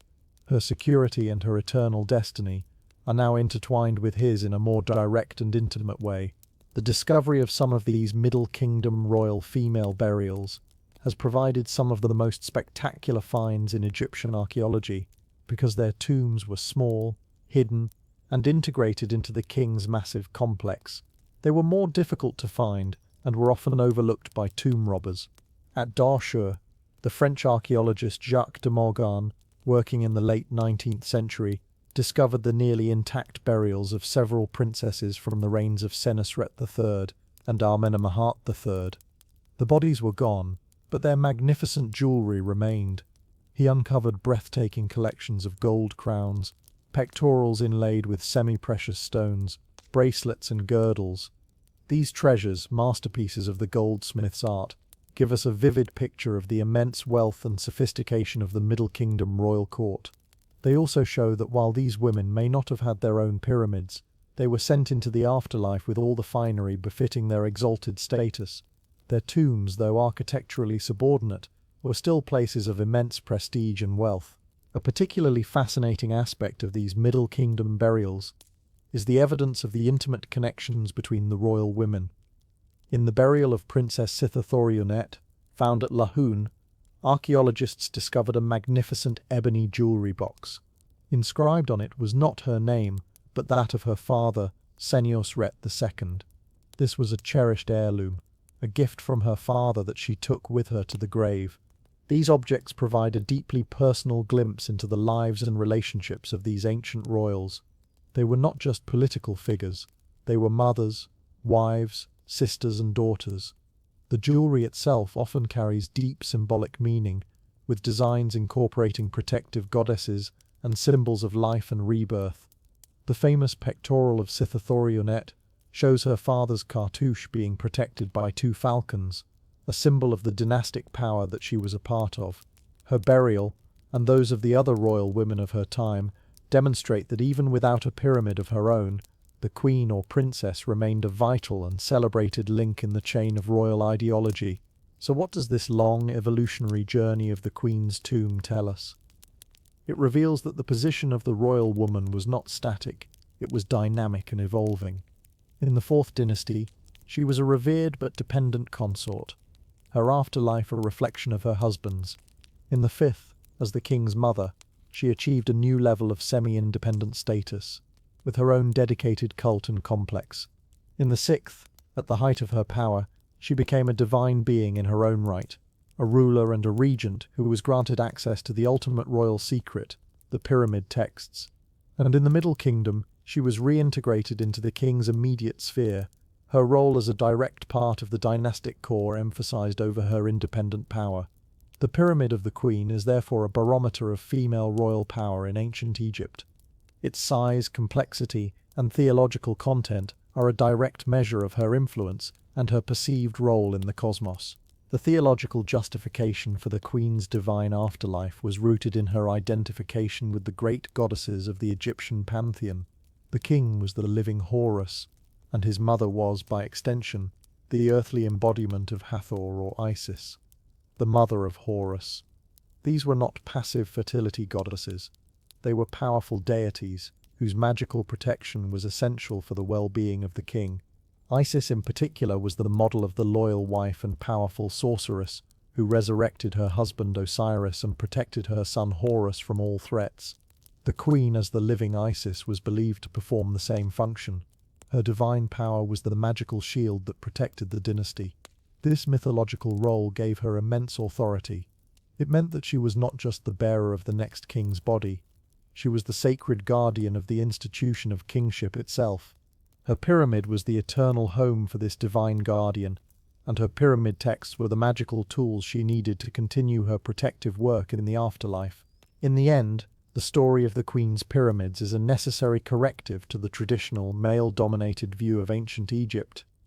It shows us that royal power was a more complex and nuanced affair, a partnership between the king and his primary queen. It demonstrates that women could and did wield immense political and religious authority, culminating in them achieving a near-equal status in the divine afterlife. These smaller pyramids are not footnotes. They are headlines of a different story, one that has been waiting in the shadows to be told. They are the legacy of a dynasty of powerful women, Pharaohs, Khentkawas, and Khesempepi, Ninth, who shaped the course of Egyptian history and who, in the end, were deemed worthy of the same eternal destiny as their sons and husbands. They remind us that to fully understand the pyramids, we must look beyond the great monuments of the kings and listen to the quieter but no less powerful stories being told by the stones of their forgotten queens. The story of a pyramid does not end when the last stone is laid and the final incantation is whispered in the dark. In fact, its story has only just begun. We have explored their birth, their purpose, and their power as engines of the state. But for a monument designed for eternity, its true test comes with the passage of time. What happens to a sacred machine when its purpose is fulfilled and its builders are dust? The pyramids of Egypt have had not one life but many. They have been active royal tombs, but they have also been silent, plundered vaults. They have been revered as the homes of the ancestors and reviled as the monuments of tyrants. They have been used as quarries to build new cities and as scientific instruments to measure the earth. They have been the subject of wild legends and the object of intense scientific scrutiny. This is the story of the pyramids' long, strange, and often violent afterlife. It is the story of how they were robbed, worshipped, misunderstood, recycled, and ultimately rediscovered, transforming from the private domain of dead kings into the shared heritage of all humanity. This is the story of what the pyramids became, long after the pharaohs were gone. The first chapter in this long afterlife is also the most brutal. It is the story of their violation, the immense effort and architectural ingenuity invested in securing the pyramids, the granite plugs, the hidden entrances, the bewildering passages, all failed. It is an almost certain fact that every pyramid, including the Great Pyramid itself, was robbed in antiquity, likely within a few generations of the king's burial. The motivation was simple and powerful: treasure. While the true wealth of the Old Kingdom burials is debated, the potential for riches, from golden jewelry on the mummy to inlaid furniture and ceremonial vessels, was an irresistible lure. But this was not simple grave robbing as we might imagine it. The complexity of the pyramids meant that these were not smash-and-grab jobs by petty thieves. They were sophisticated, organized operations, likely carried out by people who had inside knowledge, disaffected priests, former workmen, or even corrupt officials who knew the secret layouts. They were, in effect, ancient heist crews, equipped with the tools, the time, and the audacity to tunnel through tons of solid limestone, to circumvent the massive granite portcullises, and to find their way through the dark, maze-like interiors to the heart of the tomb. We have dramatic first-hand evidence of these activities from a series of remarkable documents from the New Kingdom, known as the Tomb Robbery Papyri. These texts, dating to the reign of Ramesses IX, are the official court records of the investigation into a major ring of tomb robbers at Thebes. They contain the verbatim confessions of the thieves, extracted under interrogation, likely with the help of torture. The confessions are startling in their frankness and detail. One thief, when describing the violation of a king's tomb, stated, "We found the god lying at the back of his burial place. We stripped off the gold that we found on the noble mummy of this god. His amulets and ornaments which were at his throat, we found them. His coffins we burnt. We took their furniture, and we divided it among ourselves." This was not an act of desecration born of religious opposition. It was a pragmatic, albeit sacrilegious, act of wealth redistribution. The thieves saw the tombs not as sacred spaces, but as banks, vaults filled with valuable, reusable materials. These papyri reveal a whole underground economy based on the plundering of the dead, a world of corrupt officials, middlemen, and artisans who would melt down the sacred gold and sell it on the black market. This raises a tantalizing and controversial possibility: that not all of this robbery was illegal. Some scholars have suggested that a form of state-sanctioned recycling took place. A reigning pharaoh, in need of gold for a military campaign or to provision the tomb of his own family member, might have authorized a quiet reclamation of the treasures of his long-dead ancestors. The line between pious restoration and pragmatic recycling would have been incredibly thin. A team could be sent in, officially to inspect or restore an ancient burial. They could note that the tomb had been violated by thieves, and then proceed to rescue the remaining valuable items for safekeeping in the state treasury, perhaps leaving behind the less valuable stone and pottery items. This would explain why some tombs were found in antiquity, seemingly empty of treasure, but otherwise undisturbed. The emptiness of the pyramids, therefore, might not be solely the work of criminals, but also the result of a deliberate, if secret, policy of royal asset management. For the ancient Egyptians, the needs of the living state could, at times, outweigh the sanctity of the dead king.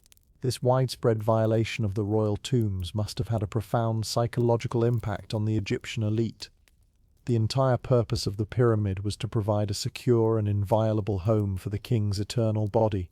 The realization that even these mighty mountains of stone could be penetrated and defiled struck at the very heart of their religious beliefs. It signaled a breakdown of Mat, the cosmic order.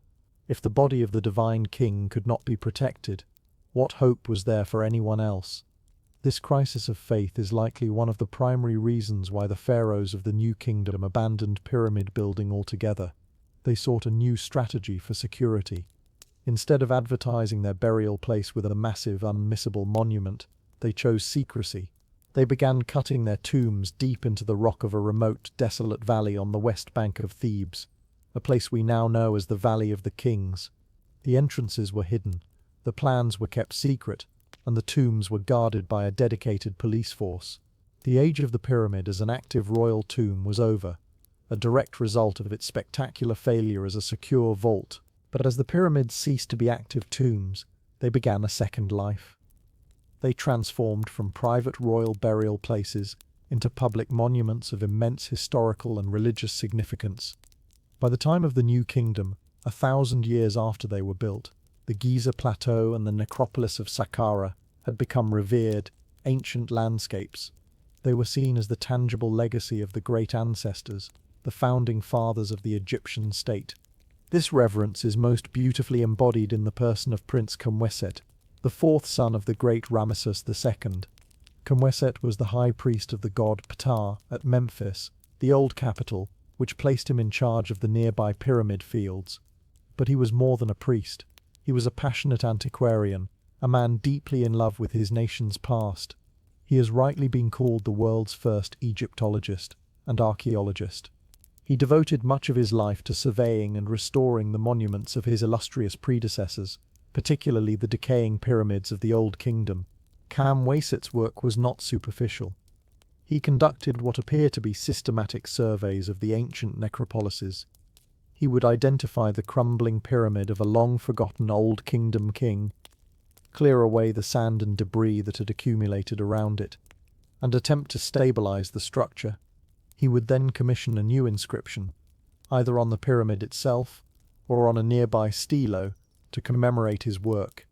These inscriptions are remarkable historical documents. In a typical restoration text, Khemweset would announce that he, the Setem priest and son of Ramesses the Great, had found the pyramid of King Unas, or Sahura, or Nusira, in a state of ruin.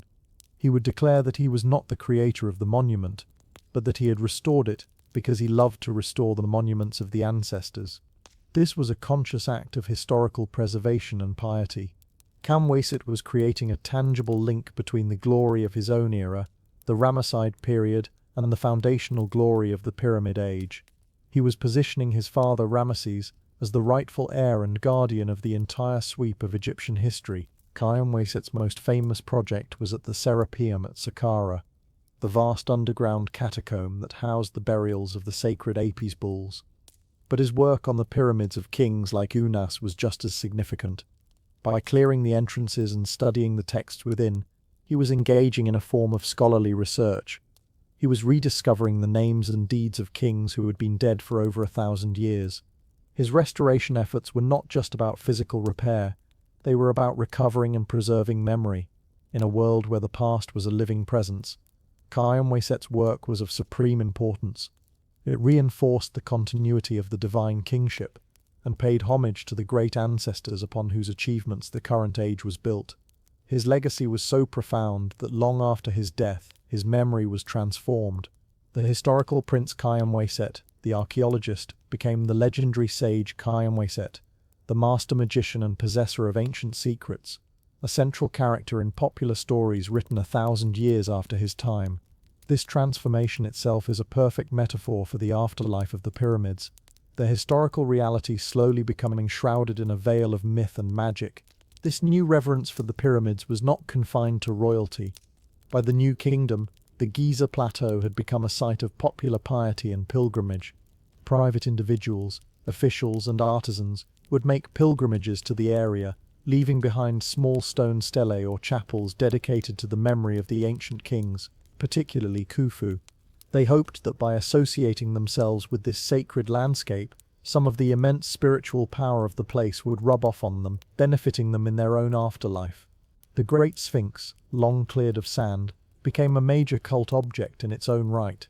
It was seen as an image of the sun god, Horus, or Horus in the horizon. The future pharaoh Thutmose IV, while still a prince, famously fell asleep in the shadow of the Sphinx. In a dream, the god appeared to him, complaining that the sand was choking him, and promising the prince the throne of Egypt if he would clear it away. Upon becoming king, Thutmose duly obliged and erected the famous dream stelo between the paws of the Sphinx to commemorate the event. The Giza Plateau was no longer just a cemetery, it was a living, active, sacred landscape, a place where gods and mortals could still interact, all centered around the silent, ancient pyramids. As Egypt's own civilization began to wane, and it fell under the influence and control of foreign powers, the pyramids began yet another life, this time as objects of foreign fascination and interpretation. For the Greek visitors who began to arrive in Egypt from the 7th century BCE onwards, the pyramids were a source of profound wonder and speculation. The historian Herodotus, who visited in the 5th century BCE, provided the first great Western account of the monuments. He was told by his local guides, perhaps with a great deal of embellishment, that the Great Pyramid was the work of a tyrannical king, Cheops, the Greek version of Khufu, who had enslaved his people and even prostituted his own daughter to fund its construction. Herodotus's account, filled with fascinating details and salacious gossip, was immensely influential. It cemented the image of the pyramids as monuments of oppression, a narrative that has proven incredibly difficult to dislodge. For the Greeks, who valued the freedom of the individual, these colossal structures seemed to be the ultimate symbols of autocratic, barbarian power. The Romans, who conquered Egypt after the death of Cleopatra, shared the Greek fascination. The pyramids became one of the primary attractions of the Roman world, a must-see stop on the ancient tourist trail. Wealthy Romans would sail up the Nile, marveling at the scale and antiquity of the monuments. Like modern tourists, they often left their mark. Graffiti in Latin and Greek can be found scratched into the stones of many Egyptian temples and tombs, recording the names of Roman visitors who wanted to commemorate their presence at these hallowed sites.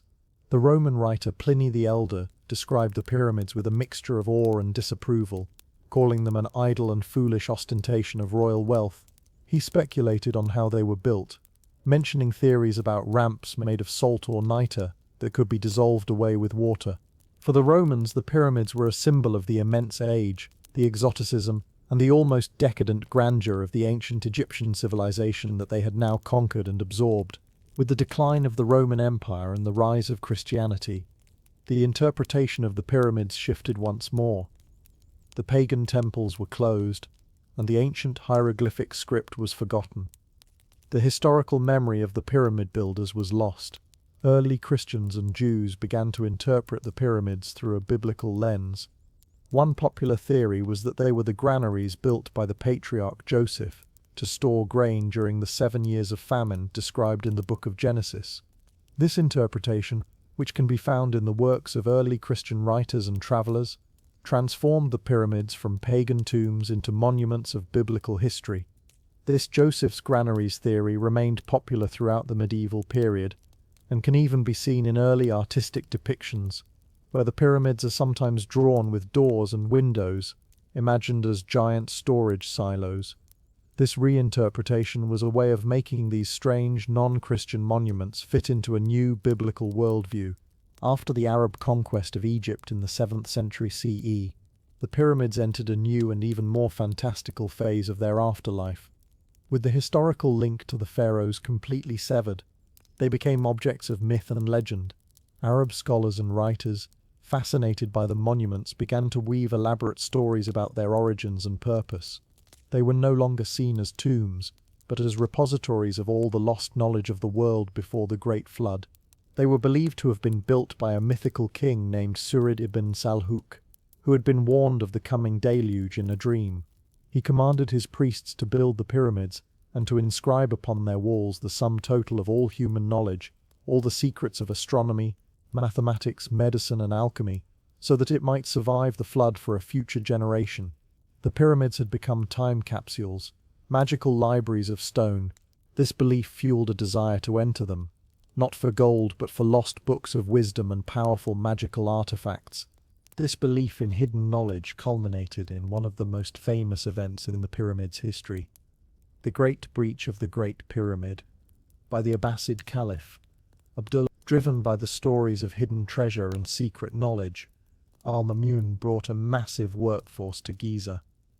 Unable to find the secret, sealed entrance, he commanded his men to force their way in. They lit huge fires against the limestone casing to heat the stone, and then doused it with cold vinegar to crack it. Then, with brute force and battering rams, they began to tunnel their way into the solid masonry. Legend has it that after tunneling for many yards, the workmen heard a great thud from within the pyramid. They changed direction and soon broke into the pyramid's descending passageway. The thud had been the sound of the massive stone block that sealed the ascending passageway falling out of place, jarred loose by their tunneling. Al-Mamun's men had found their way into the pyramid's internal system. They followed the passages up to the king's chamber, but to their great disappointment, they found it empty, save for the large, lidless granite sarcophagus. The legends of treasure were apparently false. The story goes that to avoid a mutiny from his men, who had labored for so long for no reward, the Caliph secretly had a sum of gold buried in the tunnel for them to discover. Al-Mamun's breach, though it yielded no treasure, was a pivotal moment. It opened the pyramid to the world and created the new forced entrance that tourists still use to this day. Following this period of myth-making, the pyramids entered a phase of their most physical and destructive reuse. They became quarries for the building of a new city, Cairo. While some stripping of the fine limestone casing may have occurred earlier, the process began in earnest during the medieval period. The beautiful, polished Tura limestone that had once made the pyramids gleam like white jewels was a perfect, high-quality building material, already quarried, cut, and conveniently located. Rulers of Cairo, particularly the successors of the great Salah al-Din in the 12th and 13th centuries, began to systematically strip the casing from the pyramids to build the mosques, fortifications, and palaces of their growing capital. The beautiful Mosque of Sultan Hassan in Cairo, for example, is known to have been built using stone taken from the Giza pyramids. This was not an act of mindless vandalism or religious iconoclasm. It was a pragmatic decision by builders who needed good stone. Over several centuries, this process continued until almost the entire outer casing of the Great Pyramid and its neighbors had been removed, leaving behind the tiered, rougher core blocks that we see today. The pyramids were, in effect, being disassembled, their skin used to build a new civilization on the banks of the Nile. The next great transformation in the life of the pyramids came at the very end of the 18th century, with the arrival of Napoleon Bonaparte in Egypt. His military expedition of 1798 was also a scientific one. He brought with him a commission of sciences and arts, a team of over 160 scholars, scientists, artists, and engineers. These savants were tasked with conducting a complete survey of Egypt's history, culture, and natural environment. Their work at the pyramids marked a profound turning point. For the first time, the monuments were not just objects of wonder or legend, they were objects of rigorous scientific study. The engineers measured their dimensions with unprecedented accuracy. The artists drew them with meticulous detail. The scholars studied their context and tried to place them within a rational historical framework. The result of their work was the monumental, multi-volume Description de l'Égypte, a publication that laid the foundations for modern Egyptology. Napoleon's expedition effectively rediscovered the pyramids for the Western world, not as magical repositories, but as astounding human achievements that could be studied, measured, and understood. The 19th century became the great age of pyramid exploration, a period of intense and often reckless discovery. The decipherment of hieroglyphs by Jean-François Champollion in the 1820s provided the key to unlocking the historical context of the monuments. Explorers and adventurers flocked to Egypt, eager to make their own mark. Figures like the Italian strongman and proto-archaeologist Giovanni Belzoni used brute force and engineering skill to force their way into pyramids, most notably opening the second pyramid at Giza, that of Khafre, for the first time in centuries. He found the sarcophagus, but it too was empty. Later, the British officer Howard Vyse, determined to find inscriptions within the Great Pyramid that would prove Khufu's ownership against the wilder theories of his day, used an even more destructive method: gunpowder. He blasted his way up through the monument, discovering the hidden stress-relieving chambers above the king's chamber, and there, daubed in nib paint on the quarry blocks, he found the graffiti left by the ancient work gangs, including the name of King Khufu. His methods were appalling by modern standards, but his discovery provided the first definitive proof linking the Great Pyramid to its build. This era of treasure hunting and destructive exploration eventually gave way to a more methodical and scientific approach, pioneered by figures like Augustin Mariette, who founded the Egyptian Antiquities Service to protect the monuments, and the aforementioned Gaston Maspero. But the true father of scientific pyramid archaeology was the eccentric English genius, Sir William Matthew Flinders Petrie. Arriving in Egypt in the 1880s, Petrie brought an entirely new level of rigor to the field. He conducted an astonishingly precise survey of the Giza plateau, his measurements of the Great Pyramid remaining the standard for over a century. He was not interested in treasure. He was interested in data. He collected and catalogued everything, from the smallest pottery shard to the largest stone block. He believed that the careful study of these seemingly mundane objects could reveal more about the civilization than any golden coffin. It was Petrie who first began to systematically excavate the areas around the pyramids, the cemeteries, the temples, and the workers' settlements, realizing that the story of the pyramid was not just inside it, but in the entire landscape that supported it. Petrie's work transformed Egyptology from a romantic adventure into a serious academic discipline. The 20th and 21st centuries have seen this scientific approach reach new heights of sophistication. The work of archaeologists like George Riesner, and more recently, Mark Lehner and Zahi Hawass, has focused on a holistic understanding of the pyramid complexes as integrated systems. The excavation of the workers' city and the pyramid builders' cemetery has provided unprecedented insight into the lives of the ordinary people who built the monuments. At the same time, new technologies have allowed us to probe the pyramids in non-invasive ways. Cosmic ray muon tomography, a technique that uses subatomic particles to scan the density of large structures, has recently allowed the Scan Pyramids project to discover a massive, previously unknown void within the Great Pyramid, a space as long as the Grand Gallery. While its purpose is still unknown, this discovery proves that the pyramids have not yet yielded all their secrets. We are still in a process of discovery, our understanding constantly being refined by new evidence and new technology. The pyramid, once a subject of pure speculation, has become one of the most intensely studied archaeological sites on the planet. Today, the pyramids exist in their latest and perhaps most complex afterlife.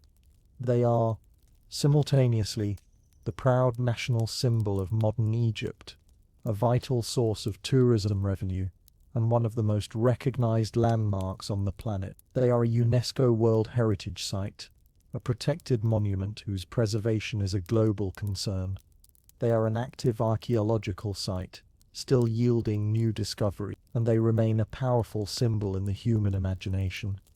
A touchstone for our fascination with the deep past, with lost knowledge, and with the enduring mysteries of human consciousness.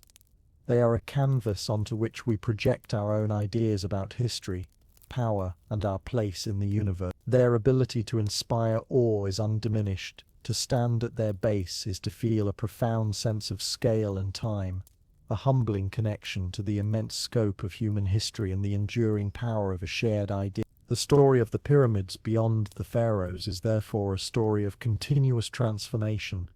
Their meaning has never been fixed.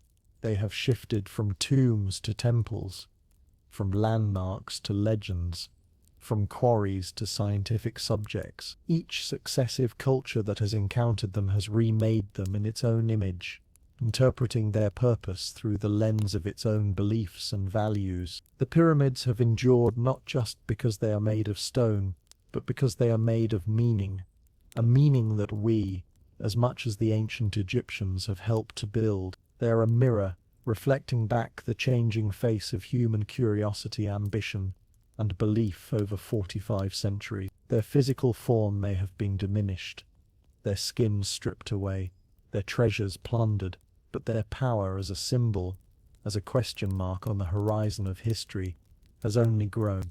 They are the ultimate survivors, a testament to the fact that while kings and civilizations may pass away, the greatest human achievements take on a life of their own, becoming the eternal property of the world. We began our journey with a simple question. What were the pyramids beyond the tombs of the pharaohs? We have traveled from the first audacious experiment in stone at Saqqara to the silent inscribed chambers of the last pyramid kings. We have explored the bustling cities that housed their builders and the sacred texts that guided their souls. What we find in the end is that the pyramids were almost everything but a simple tomb. To see them as just a final resting place is like seeing a cathedral as just a crypt. The burial of the king was not the pyramid's sole purpose. It was its catalyst. It was the sacred event around which a whole universe of activity, belief, and ambition was organized. The pyramids were the heart of a system, a complex machine whose final product was not the preservation of a single body, but the creation and perpetuation of a civilization. In the tiered form of Giza's monument at Saqqara, we found the birth of a nation's confidence. It was here that Egypt learned to think in stone, to organize its people, and to manage its resources on a scale never before imagined. The step pyramid was the crucible that forged the old kingdom state, a unifying project that was as much about building a nation as it was about building a tomb. It was a stairway to the stars, yes, but it was also the foundation stone for an entire age. At Giza, we looked into the shadow of the Great Pyramid and found not the lash of the slave driver, but a vibrant, organized city.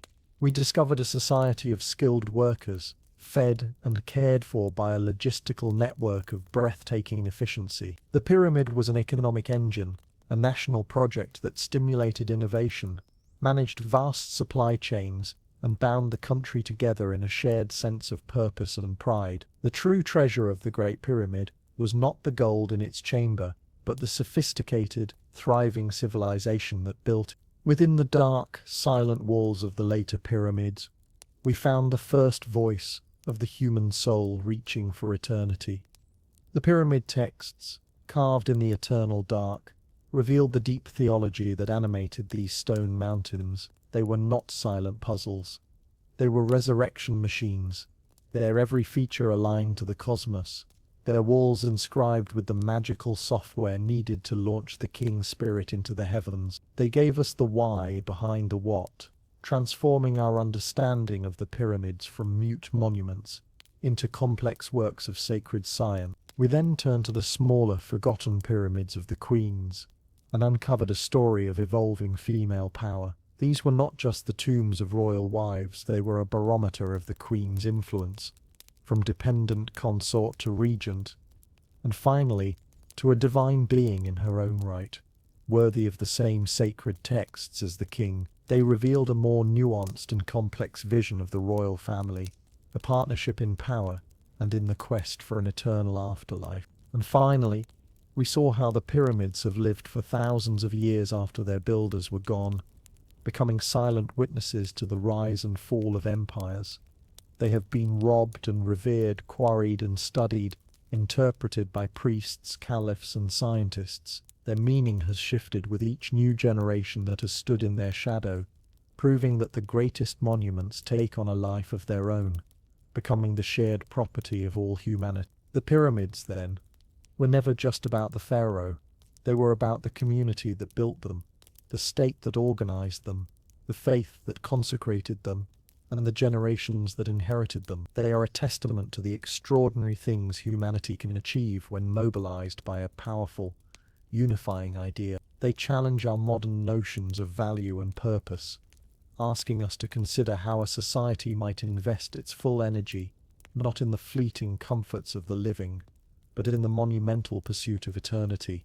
And in the end, perhaps they achieved, not for the kings whose bodies were lost, but for the civilization they represented. For as long as we continue to gaze upon these mountains of stone, asking our own questions and seeking our own answers, the story of ancient Egypt will never truly